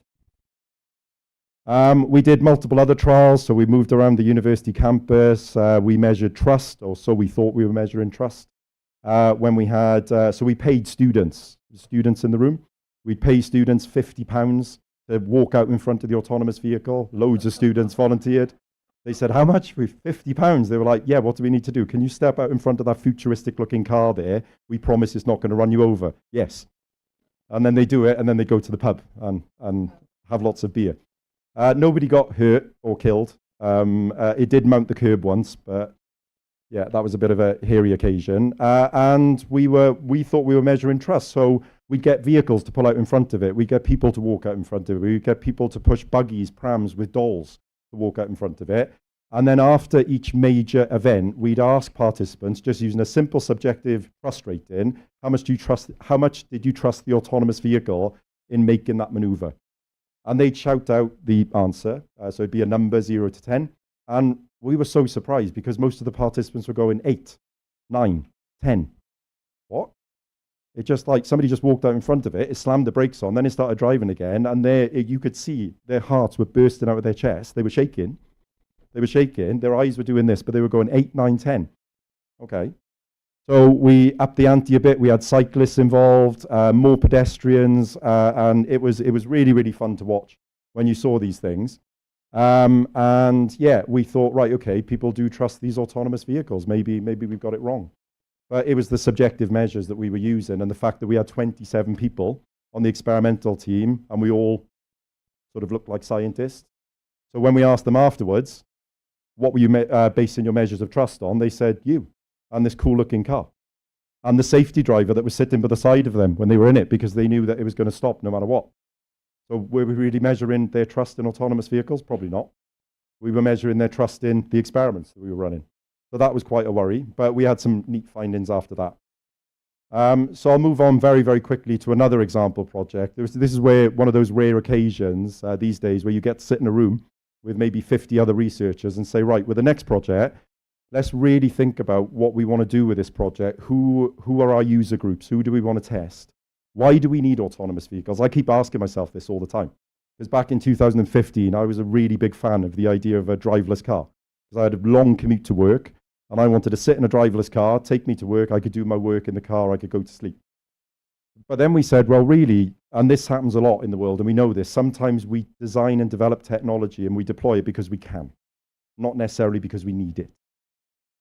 So we said, right, okay, who would benefit most from these vehicles if they were being deployed? Should we have them in airports? That's quite useful, you know, for people with accessibility issues and so on. But then we realized, well, what about people who can't drive? What about older adults? What about people with mobility issues? What about people with visual impairments, auditory impairments, and so on? And those people who may need to give up driving in the next few years. And some of us will know people who have had to do that, and it's a very, very, very scary experience. So we focused on these user groups, and our mission was to not just collect subjective measures of trust within these experiments, but to collect objective. I love collecting data as a human factors scientist, so we used electroencephalogram, EEG head caps. We used eye tracking. We were measuring pupil dilation as a measure of depth of processing. We were measuring facial expression. We had heart sensors in there. Airbus built special seats with sensors everywhere to measure human state monitoring. And within this project, these were level 4, level 5 autonomous vehicles, so they could drive themselves at all times. The findings were far more positive than the previous project in terms of when we oriented people to the technology, and we were able to design. So we actually designed this dashboard for an autonomous vehicle. It's not a vehicle manufacturer, you know, it wasn't endorsed by a vehicle manufacturer. We designed it from scratch with those users in mind, with all the things they wanted in it, as well as some of the human factors principles. And then we tested these people over a 3-year period, and their trust increased and increased and increased and increased and increased. Some of the participants still didn't want to use it at the end of the experiment. So for example, one of our friends of Flourish there, she said, you're never going to get me one of these. It's pretty cool, but no. Lots of participants did want to use it, and lots of participants said they need it in their lives now. So very, very positive. One of our last trials, we took our final pod out to a retirement village, and we had it running around a retirement village with people taking journeys to go meet their friends, go and collect their groceries, and various other things, and some images there of participants really loving this technology and saying this is very, very cool. But again, we had some participants saying, well, I could get a taxi. What's the difference? So this was a neat project. Then we moved on to another project, and this one was sort of like negative in the sense of what we were trying to do. Formed a collaboration with some brilliant academics in Japan. So some of my very, very good friends and collaborators, we're working on lots of things now. Professor Tatsu Inatani from Kyoto Law School. So he's a professor of technology law. Professor Minoru Usada from Osaka Robotics, who works with Hiroshi Ishiguro. Dr. Hiro Katsanu, who's an anthropologist in Doshisha, and lots of other people. And we had our UK team. And what we were looking at in this project, the negativity part that I talked about, is what happens when autonomous vehicles go wrong, or what happens when things in the environment go wrong, which means autonomous vehicles may need to stop, or they might actually hit a pedestrian, like the San Francisco example. So, as an example, this is one of our typical scenarios with lots of things in driving simulators, and we collected data in the UK and Japan. We ran about 24 experiments in both countries. So this is a typical example. You start off on your journey, you're in an autonomous vehicle, you're driving down a country road, you come into a town, you come sort of behind a bus, the bus stops to let passengers off, the autonomous vehicle determines that it's safe to go, there's no oncoming traffic, there's pedestrians on the pavement, and it will try and overtake the vehicle. If it's deemed unsafe to do so, because there's oncoming traffic and there's pedestrians, it won't overtake the vehicle. And then so on and so on. And we build this up with the simple hypothesis the trust is going to increase when you experience these successful maneuvers, if you like. And it did. So that was good. At the end of our experiments, or at the end of most of our experiments, we'd have a critical event. And the critical event in this example that I've put on the slide is a pedestrian steps out in front of the park bus, breaking the highway code, the rules of the road, and the autonomous vehicle couldn't detect it because the bus doesn't have sensors on it, and the screen goes blank. There's no go. The screen goes blank, and it says the autonomous vehicle collided with a pedestrian who sustained minor injuries or major injuries and so on. Let's give you some example. Oh, no, maybe I've taken them off there. I'll give you some examples of the cybersecurity results. In this situation, trust goes up. Trust goes up. Trust continues to go up. Trust goes up to about 80, 90%. All the objective measures are looking really great. In this situation, trust is like at its peak. and then as soon as something goes wrong, trust hits a floor level. When we ask our participants after this event, would you ever use an autonomous vehicle in real life? You'll be surprised to know that they said, no, never. If this can occur, I will never get in an autonomous vehicle. So if an autonomous vehicle is capable or not capable of stopping in time to collide with a pedestrian, most people say they would never, ever use one. Doomed to fail, really, you would have thought. But if it's operating optimally, like we see in lots of other research areas, it kind of looks like maybe it will be fine. We've put robots in the cars. We've built dashboards that give feedback to participants to try and say what happened, why it happened, reassurance, apologies, explainable artificial intelligence, and so on. None of these things really have a major effect. Trust plummets and it stays very, very low. So I'm going to move on to some cybersecurity examples. How am I doing for time? Am I okay? Yeah, good. Thank you. So some cybersecurity examples. I'm going to go back to the autonomous vehicle use case because I thought it was better to do that because hopefully everybody's in the mindset of autonomous vehicles.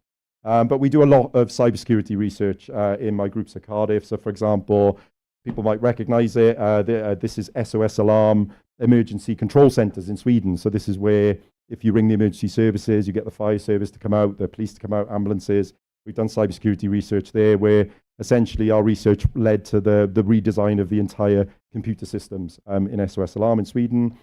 We do lots of work with Airbus. I'll come on to some of that later on. And various other things like smart home technology, for example. But I'll come back to the autonomous vehicle use case because I like using the autonomous vehicles as a use case because it's safety critical. It's a technology that most people don't know much about. And it's a technology that most of us have never used. I mean, just out of interest, how many people have ever taken a journey in an autonomous vehicle? How many people have been driven by a driverless car? Just me. Yeah, these are coming. They're coming. If you go to San Francisco, there's loads of them. If you come to the UK in the next 2 years, there's going to be loads of them. They're coming, and most of us haven't experienced a journey in one. Does that frighten you? Maybe it excites you. You think this is really, because it kind of excites me as well. Thank you very much. Yeah, thank you. So most of us haven't used them. So then we think about these other hypothetical scary situations. So one of my PhD students, Victoria Marcinkovic, she's writing up her thesis at the moment. She's got about a week and a half left to finish it. So if she's watching this on YouTube, she will get it finished soon. She's done some wonderful experiments. She's conducted about 14 experiments in the UK and Japan on what happens in the event of a cyber attack on an autonomous vehicle. What happens to us in terms of our trust? So you're taking a journey in an autonomous vehicle, like I described previously, everything's going fine and dandy, everything's good. And then all of a sudden, beep, beep, beep, beep, beep, all the dials are going crazy and you've been cyber attacked. And the reason this is really important is because I can guarantee you, and I'm saying this on this stage and I'm saying it with the talk being recorded, autonomous vehicles will be cyber attacked. They 100% will be cyber attacked. And the critical national infrastructure that they're connected to will be cyber attacked. It's going to happen. Like with anything else, it's going to happen. So maybe the technology can be prepared for it and we can deal with things. We've got some of the best, cybersecurity researchers out there, but are we prepared for it as humans? Imagine being in an aircraft. You're having a flight, you're having a glass of red wine, nice flight, and then the pilot says, sorry, folks, we've just been cyber attacked. The dials are going all over the place. I don't know where we're going. We're going in a different direction. You might be a bit scared. But imagine being in an autonomous vehicle doing 50, 60, 70 kilometers an hour and that happens. Kind of a similar situation. So what happens if we prepare people for a cyber attack? So we say to them, right, this is a vehicle. There's all sorts of things it can do. These are the mechanical elements. These are the fuel elements. Like when you get on a plane and you read the safety card. And it says on there somewhere that there is a risk that this vehicle could be cyber attacked. You go, okay. And it says the company that are operating this autonomous vehicle, they've got a high cybersecurity rating. So they've done everything they can to make sure that this vehicle's safe. Then we've got a medium rating, and then we've got a low rating. But all the autonomous vehicles in these experiments, they're operating at the minimal level of legal requirement. It's just these companies have gone a bit above and beyond. And then the type of response after the cyber attack, is it a positive response in terms of the companies looking into this, we're dealing with this, we're going to take you to a safe place, etc., or it's negative in terms of, This is glossing over the actual details of the experiment, but it's negative. What we tend to find, like in the previous experiments, I don't need to go through all of these results, is trust goes up, trust goes down, these are different events. But in the event of a cyber attack, trust basically collapses in the autonomous vehicles. It's gone. And in the high preparedness condition, it's even worse. So when you were really, really prepared for the cyber attack to occur, and it occurred, that's where trust is at its lowest. So we were sort of wondering when we got the results of this, it was quite worrying, and we thought, hang on a minute, what's going on? So at the start of the experiment, it was really, really not lucky that Victoria did this, but it was a great part of the experiment. We thought, right, let's get participants to rate what's important to them about an autonomous vehicle when they get in one. And they rated all the typical things that we might rate when we buy a conventional car, like safety, reliability, practicality, environmental friendliness. And we found that cyber, according to our participants, was the lowest, most important thing to them. And it was like, well, that's a bit odd. So design is more important than cyber, environmental friendliness is more important than cyber. I get that. Performance, comfort. It was right at the bottom. So luckily, like we sometimes do in psychology, not all the time, we asked our participants at the end of the experiment what they thought. And basically, when we asked them about cybersecurity, they didn't really know what cybersecurity meant. What they thought cybersecurity meant was, oh, maybe the infotainment system, the music system could be compromised. And then I won't be able to listen to my favorite song. They didn't think that the actual vehicle could be compromised and could drive them into a wall or something like that. So we were like, okay, this is a major problem. So nice solution to that was when we provided definitions of what we mean by cybersecurity. So the vehicle could be attacked in this way, this might happen, blah, blah, blah, blah. Cyber went up to almost 4th position. Not only did it go up to 4th position, but I've got all these stars everywhere. Everything that we expected to happen happened. So preparedness, if you were prepared for the cyber attack, so the briefing that you had at the start of the experiment said that this could happen, and this is what's going to happen in the event of a cyber attack, trust was highest, significantly so, in that condition compared to where you weren't fully prepared.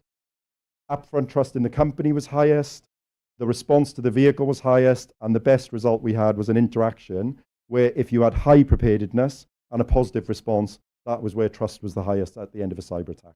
So if we're ready for it, if we're prepared for it, and the vehicle performs in the way we expect it to perform, trust can actually be restored, for want of a better word. And we've conducted lots of experiments since then. We've conducted the same experiments in Japan. We've created our own briefing cards, videos, simulations, training videos. We've got papers under review at the moment. And it's a really kind of positive sign that maybe part of the issue that we have with these technologies and measuring trust and so on is in the definition, like the devil's in the detail, if you like.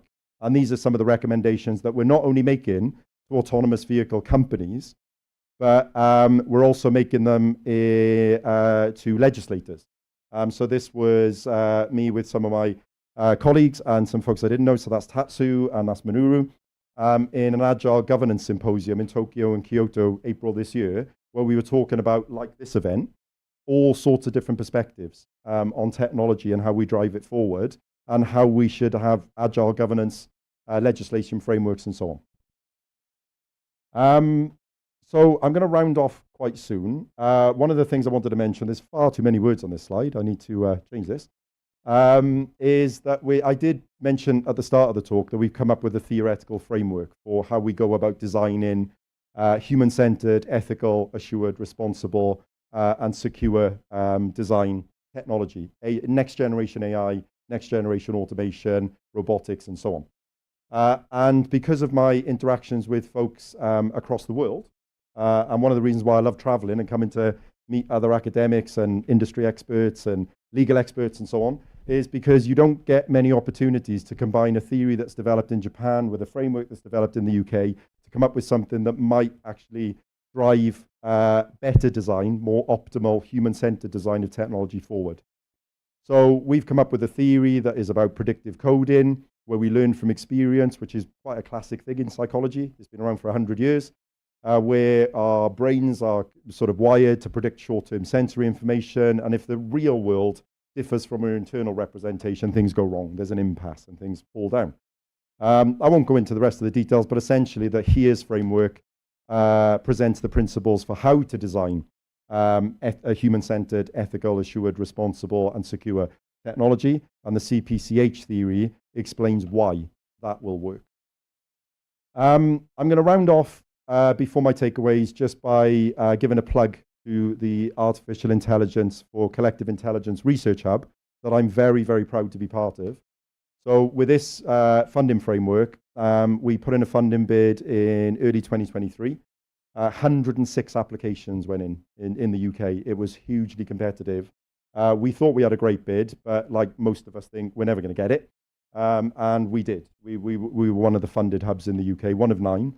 £100 million worth of investment into AI technology. And basically, this is what we're focusing on. So I'm just going to highlight, these are all my wonderful collaborators. It's led by Seth Bullock, who's an amazing computer scientist in Bristol and a very, very good friend. So we're looking at AI for smart city design. So smart cities, including the traffic environments. AI for pandemic resilience, in collaboration, for example, with Pfizer, with the Cabinet Office, with the NHS. AI for environmental intelligence, AI for healthcare ecosystems, and AI for financial stability, or maybe as we like to refer to it, financial instability. With Professor Laura Smith in the University of Bath, we lead the human-centered design theme, and we're applying all these principles to this project. The design of AI smart agents and things for all of these environments using that HERES framework and the CPCH framework. And we've also got infrastructure and governance as a cross-cutting theme in the University of Ulster as well. And we've got, so we had £12 million worth of funding. We've got about 54 partners on board, and they provided over £16 million in funding and contribution in kind. So this is a really exciting project. There are about 50 of us on one research project, which is really nice, including our research associates and PhD students. And just to kind of highlight again that we're adopting this approach of, if we're going to accept technology, new technology, if we're going to adopt it, and we're going to continue to use it, we need to understand trust. We need to understand things like affordances, accessibility, one size is not going to fit all, cybersecurity, privacy, and so on. We need to do the whole lot. We can't just look at one thing and hope that that technology is going to flourish, because it probably won't. Flourish, fail, or perish. That's what I often say to people who are developing some of these new technologies. And just before my last takeaway slide, I wanted to mention that as well as the cybersecurity work we do in relation to the design of technology, so the design of interfaces and so on, we're also very interested in understanding why we, human beings, are cyber vulnerable. I really, really, really don't like it, and I'm guessing most of you won't as well, where we're told the reason that we're so cyber vulnerable is because we're humans and we're stupid. We're really irrational. We just take risks. We shouldn't be allowed to touch the technology in the first place. It would be better if it wasn't for us. Take the humans away from the technology and then we won't have cyber issues. Well, that's not going to happen. So with Airbus support, which I've had lots of support, about £8 million worth of funding over about 5 or 6 years. I've actually spent, as secondment, I spent 4 days a week working in Airbus for 3 years, and I'm still seconded on a shorter-term basis. We started to look at a number of the factors that might feed into cybersecurity vulnerabilities within a large-scale organization with 132,000 employees. And we've come up with a model and a tool that can explain up to 64% of the reasons why people engage in cyber risky behaviors. The tool that comes closest to that, I won't mention what it is, but it can explain about 30% of the reasons why we engage in cyber risky behaviors. So this is one of the most powerful tools out there. But it wouldn't have been possible without so much funding from Airbus to develop it, test it, keep testing it, validate it, and so on. And we know that these are the other factors that account for the remaining variance. So working under time pressure, high cognitive load, being interrupted when we're working, being distracted when we're working, having a task switch all the time. So we're starting to investigate these to get that up, and we're developing interventions to then allow employees to become less cyber vulnerable, such that maybe when you start a job in the future, it sounds quite scary now, but when you start a job in the future, much like you get kind of, fitted to your chair and your armrests and your screen, you'll undergo a cybersecurity vulnerability test as well. And that's not to like whittle you out and say you should be fired. It's to find out how your organization can better support you to be cyber safe. So some key takeaways. The chances are we're not heading for a next generation AI and robot catastrophe for now. But if we keep going the way we are, like Lizaine Bainbridge and Raja Parasuraman and others said, we will end up there. Multidisciplinary, socio-technical, human-centered design and testing is key. Trust, ethics, responsible design and assurance are vital. The HERES and CPCH, I'm a bit biased, but the platform is there to optimize the design, deployment and legislation of next-gen AI. I'm waiting maybe 10 days from now to hear about a new potentially funded grant. So we're through to the last stages. If we get that grant, we're really going to test this again with our collaborators in Japan. And that would be funded by EPSRC and the Japan Science Technology Agency. Autonomous vehicles, I often get referred to as the autonomous vehicle guy. I'm the driverless car guy. I'm not the biggest fan, as you can tell. But it's a really, really useful use case, and I do hope they flourish. I really do hope they do. But we need to get it right. But we also do this work within critical national infrastructure, defense, healthcare, and so on. That was just one example. We're doing research on smart AI agents. There's so much more left to do. Cybersecurity, we may not be doomed. We know what our vulnerabilities are. We know what our cognitive biases are. So let's fight back. And legislation must be informed by human-centered science. So, for example, AI, AV, cyber, robotics acts, and so on. And we can see that coming through in some of these acts, which is really, really great. So thank you very much for listening and again for inviting me. And I think I'm going to sit down and join the discussion. Thank you very much.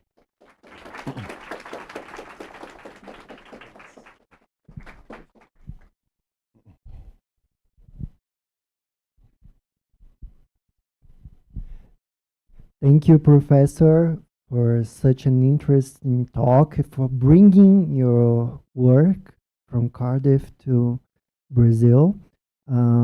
Before we get to the debate, I'll hand over to Laura, who is a representative of Britain here. Obrigada. Boa tarde, pessoal. Congratulations, Professor. Really nice to hear your speech and also your lecture. Learned a lot about autonomous vehicles. I didn't know much about this. Pessoal, para quem não me conhece, não sei se todos me vendo aí atrás, mas eu sou Laura Queiroz, sou a cônsul do Reino Unido aqui em Minas Gerais. Sou mineira, sou daqui de Belo Horizonte, mas estou no consulado já tem 8 anos. Formada aqui no Cefet de Minas, sou engenheira ambiental. Nada a ver, né? Mas estou no consulado atuando na nossa frente principal, que é a mineração responsável. O consulado existe aqui em Minas dentro das representações diplomáticas, principalmente com esse foco de trabalhar com a mineração responsável, o desenvolvimento da mineração responsável aqui no Estado. Mas o governo britânico tem uma atuação bem ampla aqui no Brasil como um todo, né? A gente tem a nossa embaixada em Brasília, temos o consulado-geral no Rio, o consulado-geral em São Paulo, um consulado satélite aqui em Belo Horizonte e um consulado satélite também em Recife, que olha por todo o Nordeste. E esse ano é um ano muito especial para a gente, porque a gente celebra 200 anos de relações diplomáticas entre o Brasil e o Reino Unido. Vários países, né, estão comemorando esse ano relações diplomáticas com o Brasil, por conta de 1825, da Declaração da Independência também, e o reconhecimento da independência a partir de 1825. Mas mais especial aqui em Minas Gerais, porque a gente celebra 10 anos do consulado britânico aqui em Belo Horizonte. Então, a gente atua não somente na mineração, a gente atua em várias frentes e tentando ainda trazer um pouco mais para perto de vocês, a pesquisa é, com certeza, uma das frentes que a gente tem maior orgulho de apoiar. Minas Gerais, eu sou bairrista, mas eu reconheço muito, e o consulado também reconhece muito o papel da UFMG e de todo o ecossistema de pesquisa mineiro dentro do contexto nacional e internacional. Então, a gente tem vários projetos em atuação em conjunto com várias instituições aqui em Minas Gerais, em várias áreas, na parte de infraestrutura, mineração, agricultura, mas também muito focado na parte de tecnologia. Então, a gente tem um time específico, voltado especificamente para essa parte de educação, mas também temos um time específico focado nessa parte de pesquisa e desenvolvimento e ciências. Então, eu tenho muito orgulho de estar aqui hoje, acompanhada do professor Philip Morgan, com sua apresentação. É uma das representações de tudo que o Reino Unido tem na sua expertise acadêmica. Então, a mensagem principal que eu queria passar aqui para vocês hoje contem com a gente para poder encontrar essas pontes com o Reino Unido. Então, se vocês têm algum projeto, algum interesse específico em alguma área que vocês acreditam que o Reino Unido tem essa expertise, procurem a gente no consulado. Nós ficamos ali na Savassi, na Fernando de Tourinho, com Bahia, mas depois eu posso deixar meu telefone, meu contato aqui com vocês também, meu e-mail. A gente está à disposição para poder fazer essa ponte. E esse é o nosso trabalho aqui em Minas, é fazer essas pontes. Então, eu queria parabenizar novamente pela organização desse evento, pelo convite. Estou me sentindo muito honrada de estar aqui hoje com vocês e espero poder contribuir de alguma forma para esse debate também. Tá bom? Muito obrigada.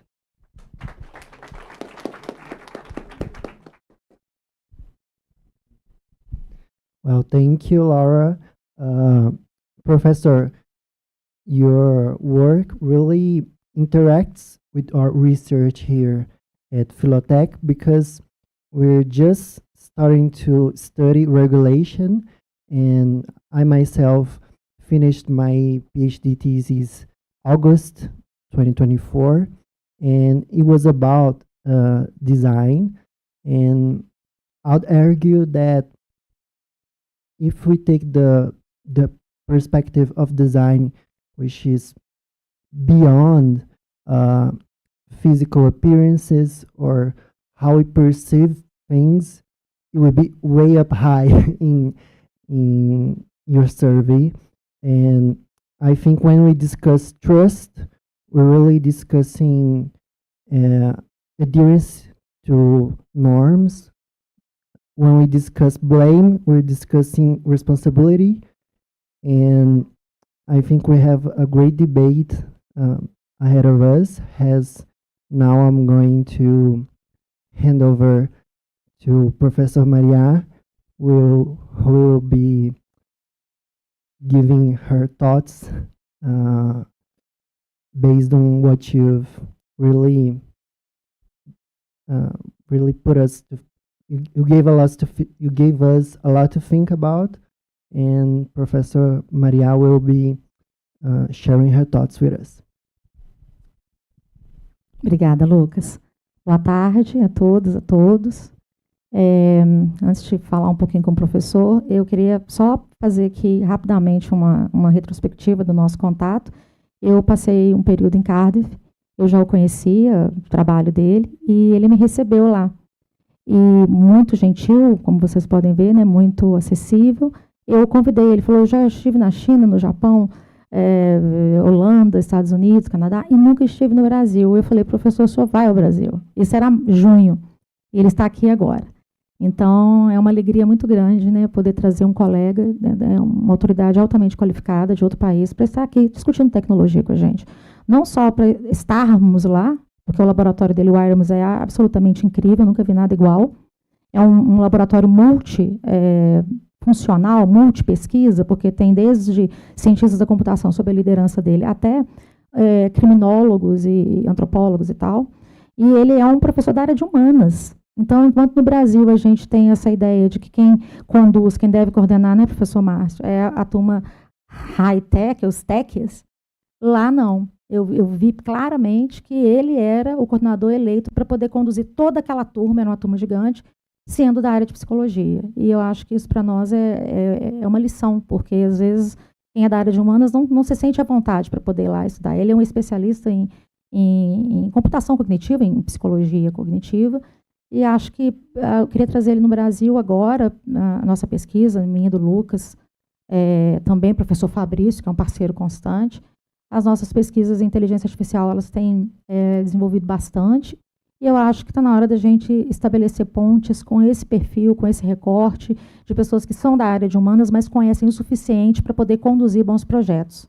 Então, eu espero que vocês, que a gente possa conversar com ele muitas vezes aqui no futuro próximo, tá? Muito obrigada. Professor, thank you so much. I'm so glad you are here with us, but I have a ask. And you know, yes, how is it? When we were in Cardiff at the Irons, you spoke about, you talked about one theme, and I was surprised because I never thought about this perspective. You said me, Maria, if we want to think in ethics, in AI, we must study holismos, holistic perspective. And I was surprised because I never studied holistic. Holistic for me is something like Zen or pantheism in Hegel, for example, or mysticism. And I never considered this perspective. And I like hear or listen you about this, because for me, it's absolute surprise. And I think that this subject, maybe, it's the next level of philosophy of technology. And I thought this in Cardiff, oh my God, why? I couldn't think about holismos. I don't know, holistic perspective. I love this. Thank you very much. And I'm so glad to Rachel, you are here with us. You're so cute.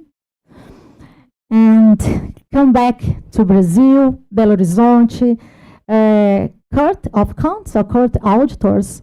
Yes, in this Court of Counts and our home, UFMG, our university. It's my heart and our heart. It's in this point, or are in this point. Thank you so much. Come back to Brazil many times. Thank you.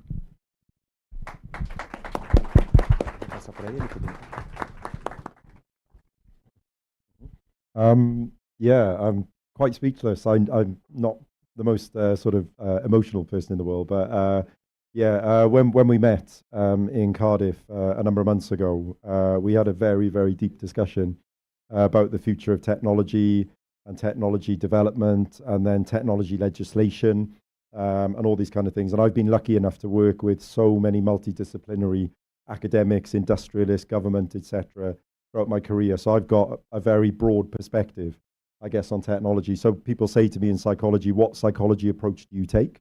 Well, I'm a cognitive scientist and I do human factors research, but I don't really take a particular approach. I take the approach that works best for the development and the design of the technology. So one of the things that we were talking about in Cardiff is this idea of holistic versus analytical thinking styles.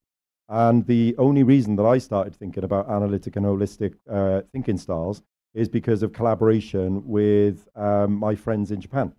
So when I started to visit Japan in 2017-18, we had some very deep discussions about how do we make technology work across our different societies.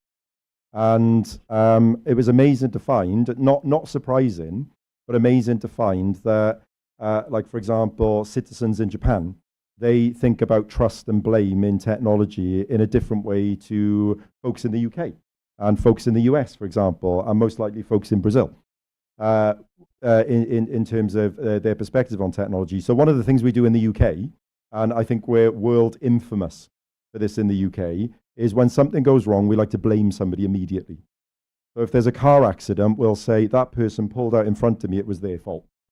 It's not because I was driving a bit too fast or because it was somebody else's fault. And we take this kind of analytical kind of thinking style of, we need to be able to assign blame now. So we assign blame, we call the police officer comes along, we say it was that person's fault, without really thinking of all the different elements that led up to that situation. And when I was talking to some of my collaborators who are now very good friends in Japan, they said in Japan it's quite different. We think about the situations that led to that, the environmental conditions, the state of the vehicle. Did the person know what the highway code was when they walked out in front of the vehicle, and all these different things. And I didn't really talk about blame that much during my talk. I focused on trust a lot. But when we look at the blame findings, the trust findings between the UK and Japan are very similar. The folks in Japan are less trusting of the technology than folks in the UK, which I was really surprised by, because Japan is a very technologically driven country, but maybe a bit more cautious. But the blame findings were absolutely fascinating, because the blame assignment in the event of a piece of technology going wrong in Japan is very different to that in the UK. All different bits of evidence being collated. So, for example, there was one. There's a bunch of experiments that I didn't talk about there. But one example of experiments that we conducted recently, and we submitted a couple of papers, manuscripts on this, are should AI be allowed to break the law? Should automation be allowed to break the law if, in the situation where it breaks the law, it is actually saving your life, or is saving the person in front of you's life who might be walking out in front of the autonomous vehicle, for example? And one of the things we found, and I thought was absolutely fascinating, is if, again, an autonomous vehicle is driving down a road and a person steps out in front of it and it can't stop, we are happy in the UK and Japan and probably all around the world for that autonomous vehicle, if it's safe to do so, to swerve, cross the broken white lines, which is legal to do, as long as there's no consequence of that in terms of colliding with something in the other lane. So of course we're going to do that. We want to save the person. However, if the autonomous vehicle crosses the double white line, which is breaking the law, we would rather hit the person. Now, how many of us would do that when we're driving a car? We would swerve across the broken white line and we save the person if it's safe to do so. But we don't want AI to break the law, and that kind of makes a lot of sense. Why would we want AI to break the law? Why would we want automation to break the law? Because what's it going to do next? But then thinking about this holistic and analytic, and I'll sort of end on this, the analytic, holistic thinking style. Imagine what happens when the autonomous vehicle is driving down the road, a person steps out in front of it, it swerves, it avoids the person, but then it collides with a car reversing out of a driveway. Who's to blame then? And what we find is there's very different findings between the UK and Japan.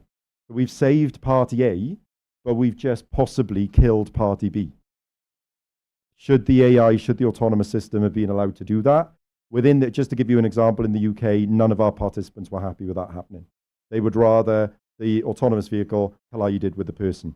Whereas the folks in Japan have taken a more holistic approach on that and say, well, we need this evidence, and this like maybe add it up and come up with a value and assign that value. So that's what that's where we're moving into now, the territory of under which conditions should these technologies be allowed to take a discretionary action, if you like we would as a human. And it's very difficult because it's going to be very hard to rewrite the highway code, the rules of the road around the world for the integration of these vehicles, but it's something that we need to consider. So that's one thing we're thinking about when it comes to analytic, holistic thinking styles, and that applies to other things as well.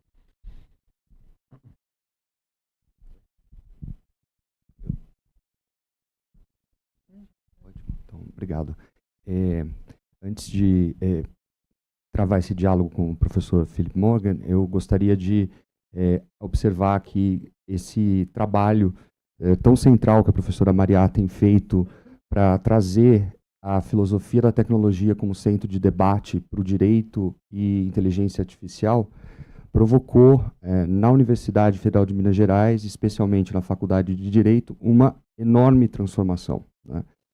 E da perspectiva do jurista, o diálogo com essas múltiplas disciplinas das áreas de humanas e sociais é mais do que necessário. E hoje a Universidade Federal de Minas Gerais avança mais passos para que esses temas sejam debatidos. E a posição, justamente na Universidade Federal de Minas Gerais, como uma das mais importantes universidades de pesquisa, porque ela é uma universidade, dentro da classificação das universidades britânicas, uma universidade real, né? The Real Research University. Essa é a definição que se aplica para a Universidade Federal de Minas Gerais, no ranking das universidades no Reino Unido, em especial esse ponto. E eu vou justamente propor ao professor esse diálogo também entre o direito e o centro da Universidade de Cardiff, nessa linha, aproveitando um espaço privilegiado, aberto pela professora Mariá, pela professora Jamile, do Centro de Excelência Jean Monnet, que de longe é um dos projetos mais importantes de internacionalização da Universidade Federal de Minas Gerais, né? Fazendo esse registro aqui. E agora I turn to English, so thank you so much. Well, it was a very happy opportunity to have you here and also to learn from your experience in research and also this transnational collaborations with several universities within the framework of your research. And I would like to remind that in University of Minas Gerais, we had the first grant from the British Academy, and I was glad to be one of the co-researchers with colleagues at the University of Kent. Kent was our partner university in terms of applying for multiple research funds in the past, and we had the possibility to congregate several universities across the region, especially here in Latin America. And also the leadership of University of Kent and University of Minas Gerais led to the first mark of this research grant, which was able to fund our international research mobility and also activities in this framework. It was a very important, I would say, output in terms of research involvement of the university. And also to being rewarded by the British Academy was very important, because it was the first British Academy fund for a law school in Brazil. So it's something that cannot be overstated. It's very important to be said here, and the time that we had many people involved in research between 2015 and 2018. So 3 years of constant, and still today those groups are active, and we had this first, I would say, experiment working together with law schools and political science, international relations, economy. It was a very pool of universities and people working in a very common topic of research, which was law and regulation and in inclusionary practices in terms of social, finance, digital. And so in the end of the project, we assumed that we were not talking about digital inclusionary practice, but rather exclusionary practices related to the use of technology. So exclusion, vulnerability, those issues were also covered by this topic. And today, the research agenda in a human-centered approach of artificial intelligence has to deal with vulnerability to all these externalities that are promoted and generated by the use and abuse of technologies, as remarking that piece of paper that was very important, unintended consequences when we are talking. And just to finish, and also to ask you whether you think would be a very moment and an occasion for establishing such dialogues with law, especially in Latin America, in Brazil. And I would give a very important indicator, which is based the fact that Brazil is the third largest digital community worldwide, and it's ranked the second native digital community, where young generation of people had access, grown up with smartphones, social networks, and now are being introduced to the use of artificial intelligence in daily life, which is something very important. And I think this research agenda with law, psychology, politics, economy, and also more important, computer science has to do and deal with such challenges, and not only focus on the technicalities of artificial intelligence, but rather all these development and further topics which are related to that. And just to focus on this particular opportunity that we have in terms. And Cardiff is also the first, I count my indicators here, I like having this, is the first university, Welsh university from Wales, being partner of UFMG in a exchange agreement, which is 2028 expiring. So we still have time to, deep the potential collaboration in several areas, or even in law, in your fantastic center, research center. And also to give you this important also information that the European, the United Kingdom's universities are targeted by University of Minas Gerais for years. And then we had 18 partner institutions also collaborating. And in law, I'm very proud to have this previous experiences, marvelous experiences, I would say, with so brilliant, so human, so horizontal colleagues, because this is very important in academic relations, that we don't have the same sometimes in France, in Portugal. They are very vertical, hierarchical, and they still think that in general, the universities in Brazil are simply a continuation of what they had before, and they sometimes they overstate this importance and historical aspects of the development and independence of our university and research agenda as well. So we had different research agendas in law and technology than Europe has, or United States have, or even Japan have, in South Korea. And basically today I'm really glad that we are unfolding such opportunities and areas where those topics are. So just to have some of your insights on this particular avenues for cooperation in this area, and I would mention cybersecurity, safety in terms of use of AI. Those things are simply disregarded when, for example, the judiciary in Brazil establishes guidelines for the use of artificial intelligence with the courts, and they don't even interact with academics. They simply institute a committee for that, the judiciary in Brazil, and they don't have this, they have the opportunity in hands, but sometimes they just focus on the simple application within the framework of the processes, the judicial processes before the courts, and they don't give a step further toward the implementation of such guidelines in discussing those very technical, important, and also human-centered aspects involving the use of artificial intelligence by the courts, by the judges.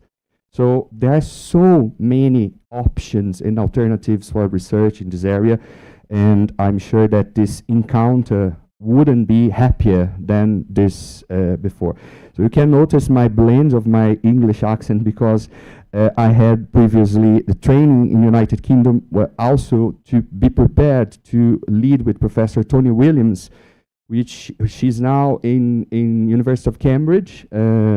She's almost retired, but she learned me a lot, because she was this great, magnificent dean, researcher. She was dean of the law school, which had many, she told me, I'm time consumed by the administrative and management issues of the law school, but she opened so gladly the doors, the windows, everything for us, and also we did the same, because we are very reciprocal in terms of this generosity that the universities in general offers, particularly in those kind of relations. I'm glad to be part of this 200 years of collaboration with the United Kingdom as well, as we did with Germany, with Spain, with also countries here, Argentina, Chile, Uruguay, and also Asia now more and more. UFMG is opening several. I've been to Tokyo before, and also South Korea, Seoul last 3 months ago. So it was also amazing opportunity to be with colleagues there, academics, and so. So basically, I would thought about what we could do in this direction, and what are the avenues for this cooperation. Thank you so much.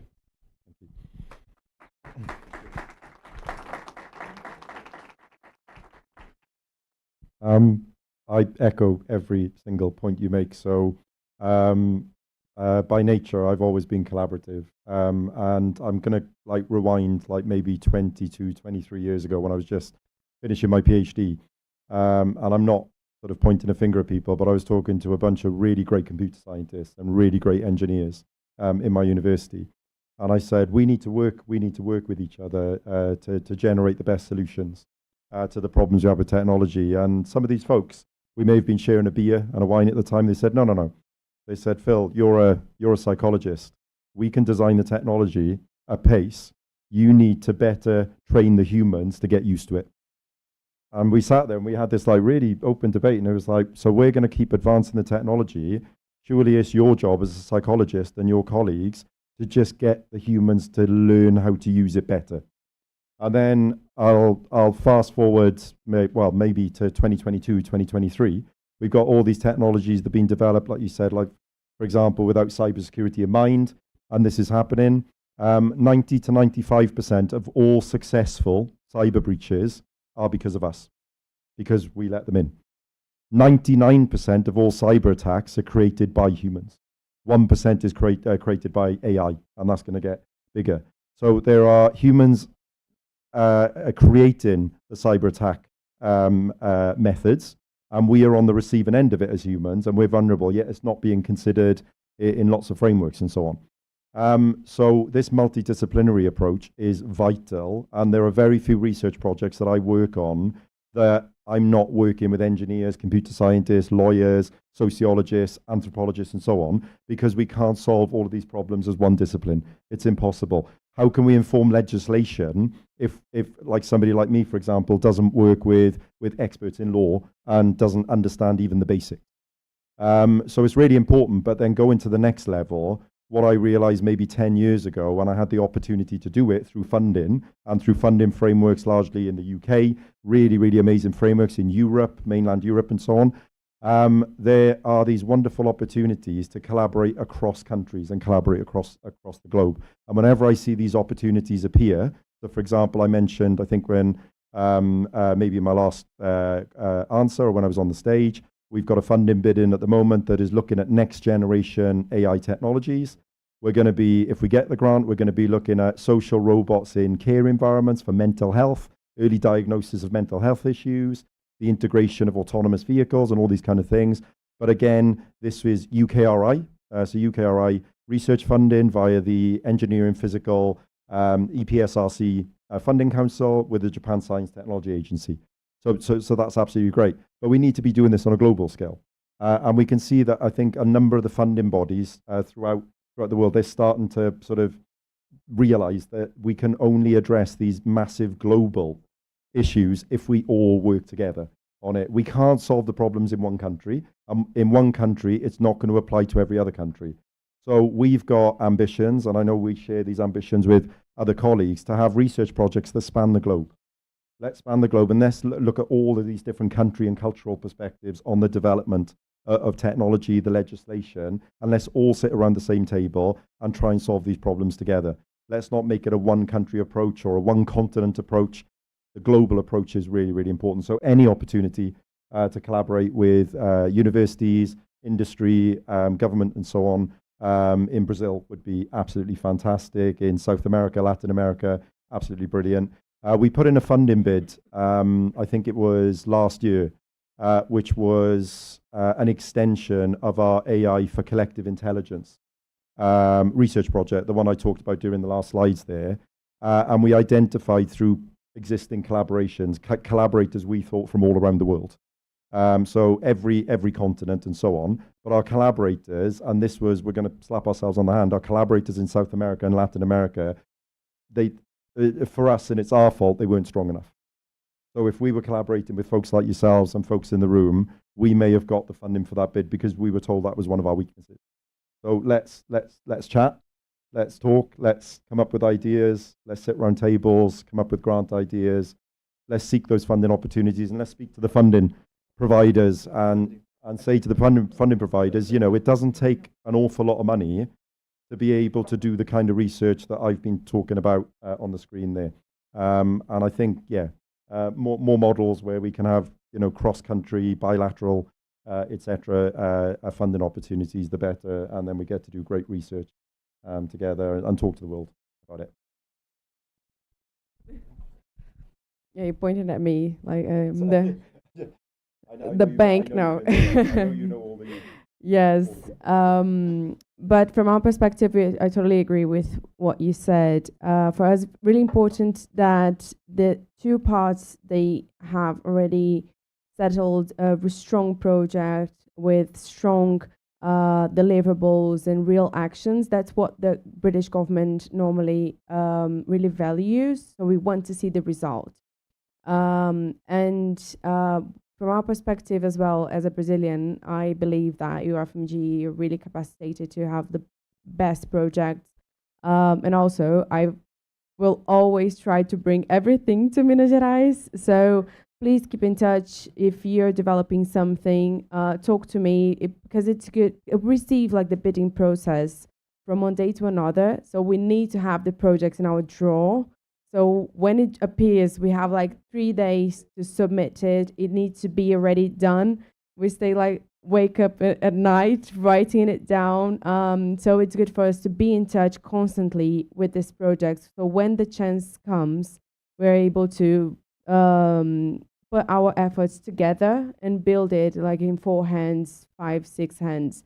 So that's really important for us also to be involved, because when we have the British government stamp, I think it becomes stronger. So we can also show you how this can align with our objectives here in Brazil, how this commit with our mission here in Brazil, so this can make the cases stronger, because the majority of the funding comes from Innovate UK, UKRI. So and Brazil, I know that FAPESP has a really good connection with UKRI. But we could also bring potentially FAPEMIG to it, and we could try to bring like a blended, some blending projects. But we can talk in more details about this in the future, not really far away, near future. Yeah, and I'm glad to know about the, I don't know if it's an MOU that you said that you already have, yeah, with Cardiff.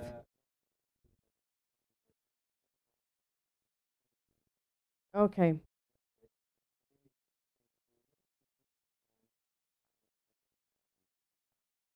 Yeah. Fantastic.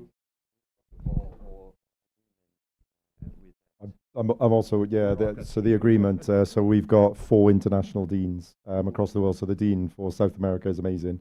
So I think 2028, maybe I shouldn't say this, but it's just a date. So we can talk and we can extend these kind of things and these discussions. Yeah.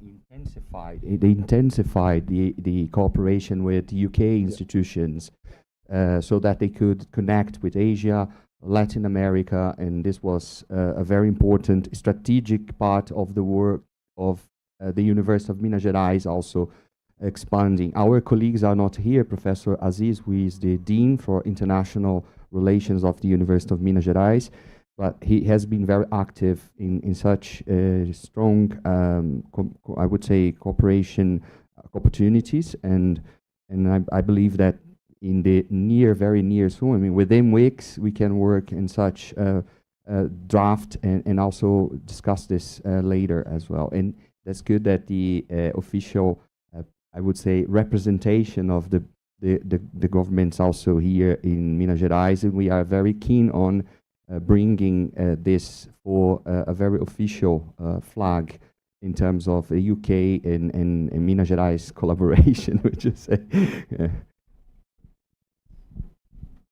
without Red Bull. Without, yeah. So people kind of get used to me, and Maria, you may get an email in the future, and it's rather cheesy. I'm not the biggest fan in the world, but when we see a funding opportunity to come out, and it could be, you know, a cross-country funding proposal, I'll email lots of my contacts who I think, you know, we could form a great collaboration on this, and I'll say, let's assemble. And that usually means we need coffee, Red Bull, we're going to be working very hard for the next week. And if I get those replies within maybe 5-6 hours, you know it's going to be a successful bid, because people go, we're in, let's have a call and let's do it. Because the funding, you know, the timelines can be quite short, but if you know the right people, and you work with those people, you've got those relationships, you can pretty much make anything happen. You just got to go for it. Yeah. Outside, quem tem amigo tem tudo. So that's it. No, is it? Professor Philip, thank you.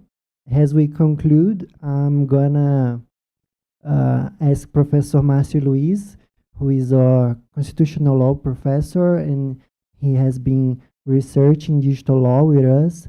He will wrap it up and ask for questions from the audience. Thank you. Bom, boa tarde a todos. todas. Eu só gostaria de agradecer, né, a presença de todos aqui, depois eu falo em inglês, de todas. Eu tenho trabalhado com a professora Jamile há mais de 10 anos, na primeira versão do centro. Tenho ficado próximo, às vezes me afasto um pouco por algumas razões de trabalho fora da universidade, mas o Centro Jean Monnet tem congregado estudantes, professores do Brasil, fora do Brasil, e que eu gostaria de agradecer em nome da professora Jamile, que teve que sair. Ela me pediu para que ao final agradecesse a presença de todos. Ela é a professora Carla, que é chefe de departamento. Então, eu estou aqui falando em nome do centro, já que eu sou, acho que, um dos pesquisadores mais antigos do centro, junto com a Jamile. A Jamile é a nossa titular, né, de fato e de direito. Então, é só para agradecê-los nesse primeiro momento, tá? Well, I would like to thank you very much on behalf of Professora Jamile, for all of you who have been here. You came from all over the world. I mean, so many students, so many professors. Professor Jamile, she had told me before she left that I should thank you all for your presence here in the seminar. And that's what I'm doing here, because I have been working with her for so many years, for about 10 years now. And well, before we end, Professor Morgan, thank you very much. And I have only one question. We have a serious problem of governance. And especially when we talk about artificial intelligence, we have to think about a global governance. And you have such a long way now studying artificial intelligence. And politics and public policies are very difficult, especially when we think about a global governance. And I would like you to tell us a little bit, what are your expectations related to global governance on artificial intelligence, considering that we may have cyber attacks, public and private cyber attacks? So that's only a little thought about that. Thank you very much. Thank you all. Obrigado.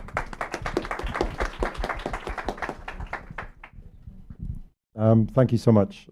It really means a lot. I mean, in terms of global governance, it's probably one of the biggest challenges we face, next to the development of the technology in the first place.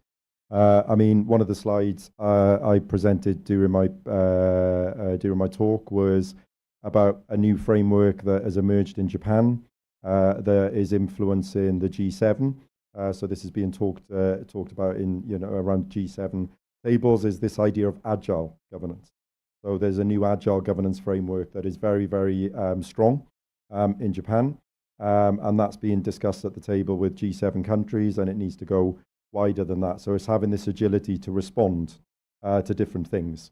So, like, for example, the cyber landscape is going to evolve. It evolves every single day. So there are new things that are happening every single day, new types of cyber attacks, new types of vectors, new AI methods that are coming in, and so on. And how do we deal with that? Can we have legal frameworks, that are meant to be in place for the next 30 years to deal with particular types of cyber attacks? Probably not. It needs to be very, very agile, and it needs to keep up with the advancement of the AI and also us as humans as well. I don't know what that looks like. I'm not a legal expert, and I know it's very, very difficult for these to be developed. But we need things that can be that can respond and change quickly in response to the galloping pace in which these technologies are developing. I mean, just imagine a world. Imagine 2030. What is 2030 going to look like in terms of AI? Where if you asked, like, in 2015, what was 2020 going to look like? A lot of people would have got it wrong.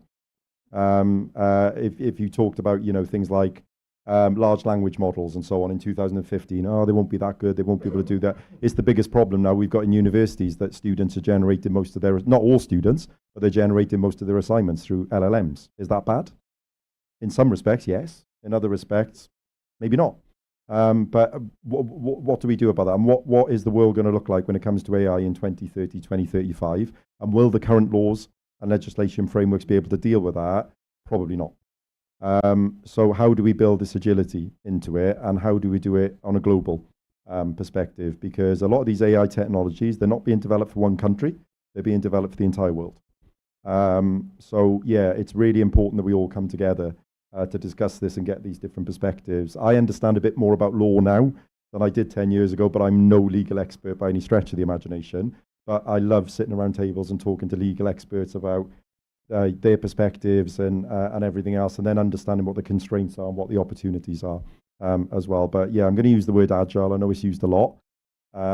It may, it's not necessarily an answer, but it's something that I think we need to think about, systems that can be developed quite rapidly to keep up with the pace of the technological development. Otherwise, like Zane Bainbridge said, and Raja Parasuman and lots of other people, we're going to be in trouble. Well, Professor, thank you. Before we have an open floor, we'd like to acknowledge Professor Roberto Novais' presence and ask if you want to ask some questions, make some remarks. Well, good afternoon. Thank you very much for the opportunity and for the presentation. And actually, I have a question concerning your findings, your research. You have presented us very concrete examples of technologies that we are used to, that are very familiar to us, such as cars and vehicles. So everybody knows what a car does and what to expect when a car works and when a car fails. So the use of an autonomous technology to drive the car scare us most because we are familiar with that technology. When we are not familiar, the workings of the technology are hidden from us, maybe we would not be so worried about the failures of that technology. So for instance, in your findings, you have shown us that people did not know what cybersecurity meant, and they were not worried about that. After some explanation, the concern level raised. So it seems to reinforce the idea that ignorance is a bliss. When we are talking about AI agents that are already working in our everyday lives, for instance, evaluating credit risks, evaluating insurance policies, evaluating health insurance, and so forth, we are not aware of that. Does your framework you have presented, so far as I could understand,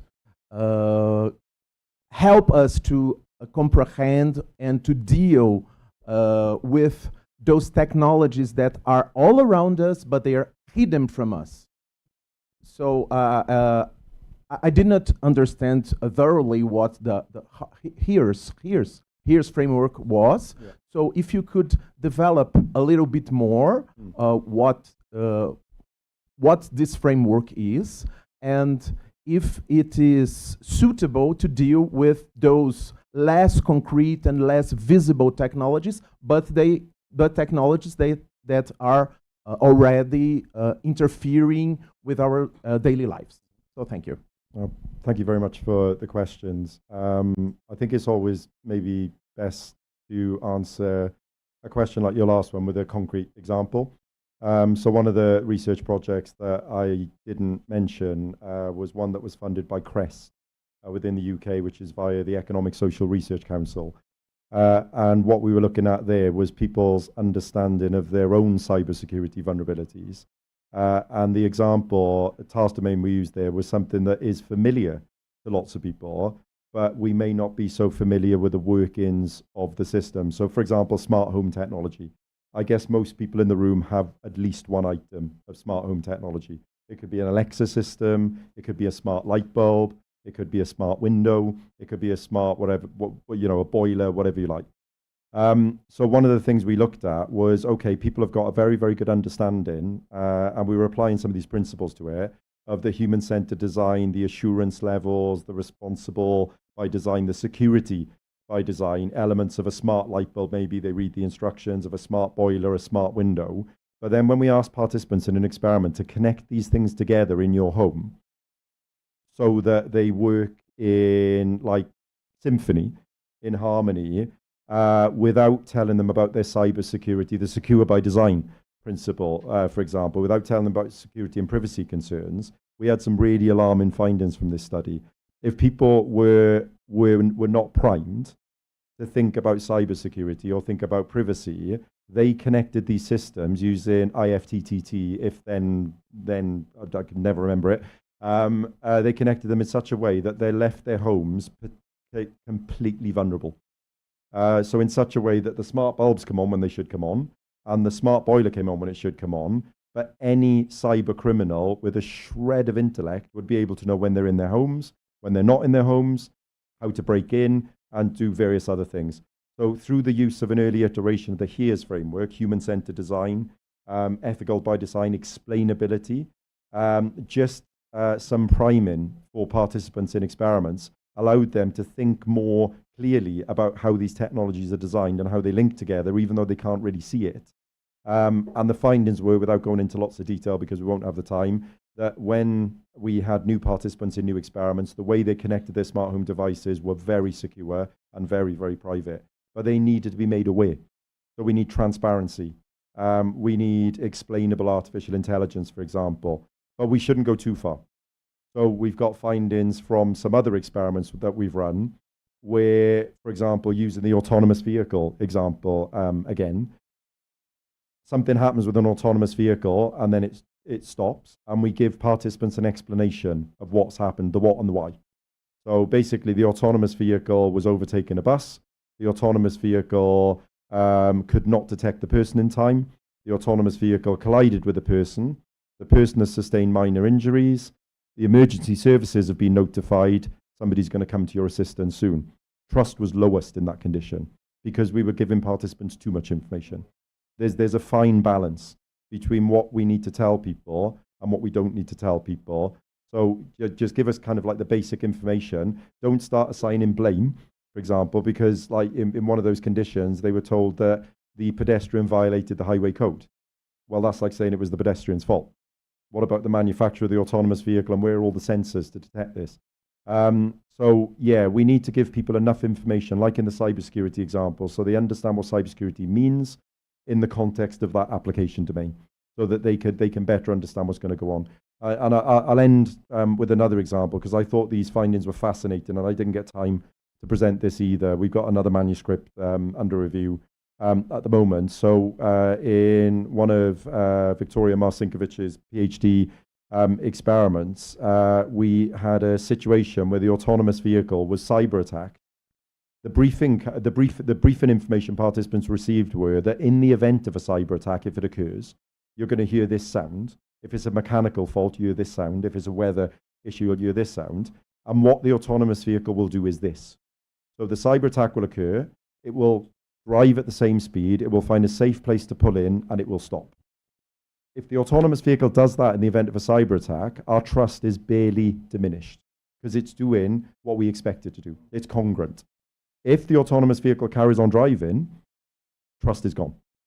So we need that level of congruency as well, and that's where the HERES framework comes in, the human-centered design, trying to understand what humans think, the affordances, those kind of things, that it's assured and it's secure by design.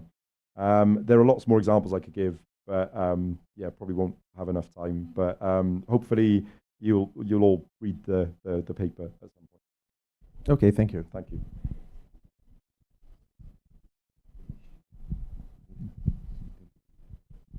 Acho que a gente já está caminhando para o final. E eu queria deixar um agradecimento muito especial à professora Jamile, que se tornou nossa titular, né, professora titular essa semana. Ela fez questão de colocar a defesa dela no meio, né, desse seminário, que estava todo o clima, né, a vibe para que isso acontecesse. Eu estou muito feliz dela ser a nossa nova catedrática. E agradecer ao Centro Jean Monnet, que nos acolhe, né, com certeza é o projeto, né, de internacionalização, não é, professor Fabrício, hardcore hoje na Faculdade de Direito. E a gente só tem a agradecer a nossa musa, nossa diva do Jean Monnet. E também quero agradecer aos pesquisadores que estão aqui, do Filotec, Mariana, Juliana, Wilson, mais quem? Estão aqui prestigiando. E a gente segue. Tiago, que está lá atrás escondido, que simplesmente é o dono da casa, dono do direito aqui, Está lá sempre muito discreto. Obrigada, viu, Tiago, pelo apoio. Mariana Faria, Isabela, claro, que o professor, a Rachel falou com ela hoje que ela é uma queen, né? Não foi assim? E o professor Morgan falou que a bijuteria dela estava linda, estava muito, muito queen. Muito obrigada. E aí, eu acho que, antes da gente terminar e o professor Lucas fazer o encerramento, gostaríamos de ouvir, claro, né, o dono desta casa, o diretor da escola de contas, né, do Tribunal de Contas do Estado de Minas Gerais, que é o professor doutor Rodrigo Marzano, que está aqui prestigiando até o último minuto. E, realmente, se não fosse pelas mãos dele, né, professor Márcio, professor Fabrício, professor Lucas, talvez nós não tivéssemos conseguido fazer um evento tão grande, sob o ponto de vista mesmo de qualidade do evento, né? Às vezes a gente pensa em quantidade, mas qualidade realmente né, é o que a gente visa. Então, professor Rodrigo Marzano, muito obrigada, e gostaríamos, antes do nosso mediador encerrar, ouvir suas últimas palavras sobre essa parceria, sobre nossa relação no Jean Monnet. Muito obrigada pela oportunidade. Bom, só agradecer, né, a presença aí de todas e todos, são muito importantes. Essa parceria vem sendo construída com diversos tijolos, né, para construir aí uma casa forte, né? Toda a relação é recíproca.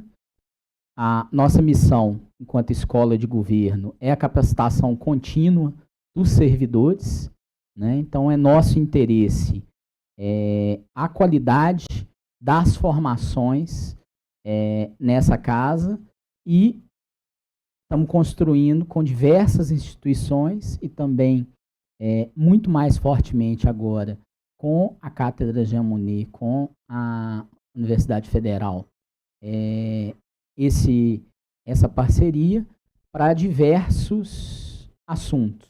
Um deles é debate, seminários, né? É um seminário internacional com tão alta qualidade, mas também para o ano que vem nós vamos ter workshop, especialização, mestrado, pós-doutorado, que vai ser aberta a possibilidade de servidores dessa casa que já se doutoraram estarem fazendo pesquisa na área de controle.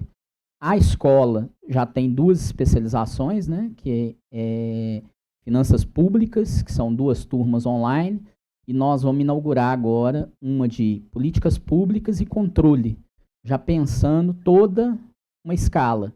Os grupos de pesquisa também têm a parceria da Universidade Federal, inclusive com o curso de Ciências do Estado, né, que esse ano nos atendeu com estagiários em toda a casa, né? Então, os últimos períodos aí de Ciências do Estado estão sendo alocados em diversos departamentos aqui do tribunal, realizaram a pesquisa, uma auditoria, na realidade, de grande competência agora nos 853 municípios de Minas Gerais, né? Só 25 municípios de Minas Gerais não responderam à auditoria, que foi formatada com os técnicos do tribunal com auxílio dos estagiários, né? E para o ano que vem a gente pensa na residência, né? E a gente está chamando assim, né, residência rural dos cientistas do Estado. Começamos com um projeto de controle interno que os técnicos do tribunal vão analisar durante um ano 10 municípios, as suas controladorias, né? E todos os desafios e melhorias que possam ser, porventura, implementadas a partir dessa auditoria do tribunal vão ser feitas em loco, com técnicos do tribunal e estagiários do curso de Ciências do Estado, numa parceria inédita no Brasil, né? O conselheiro Durval, que é presidente hoje do tribunal, também é diretor institucional de um grupo que chama Atricom, né? A Associação dos Conselheiros de Conta do país, e ele quer levar esse projeto como um case de sucesso para o Brasil inteiro, da ideia da gente ter uma presença institucional mais forte nos municípios. Então, na realidade, é só dar um abraço aí a todas e a todos, agradecer muito a presença dos professores, a cooperação, né, e, mais do que isso, a reciprocidade, né, o tanto que a gente gosta da Universidade Federal, da Universidade Pública, é o tanto que a Universidade Pública gosta da gente. E nós temos que externalizar isso para os nossos jurisdicionados. Então, agradecer aí a todas e todos.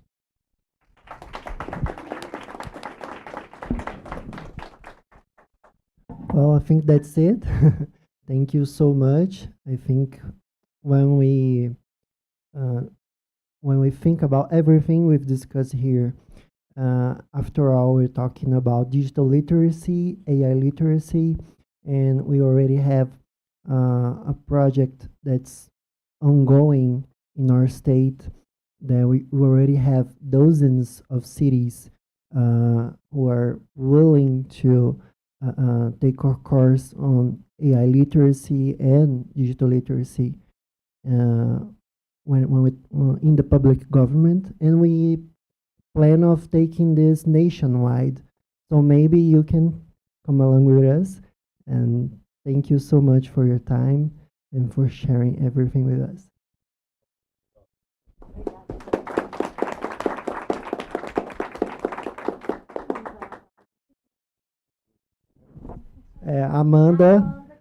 Amanda is also our PhD student that's on the back. She wasn't mentioned before. So we're acknowledging her. That's it. That's a wrap.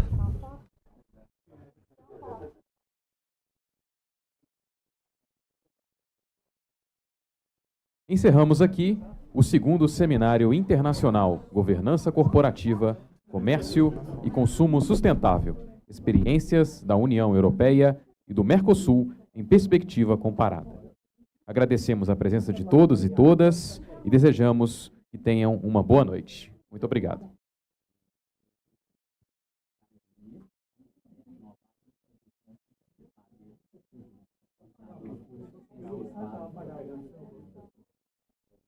Agora melhorou 100%.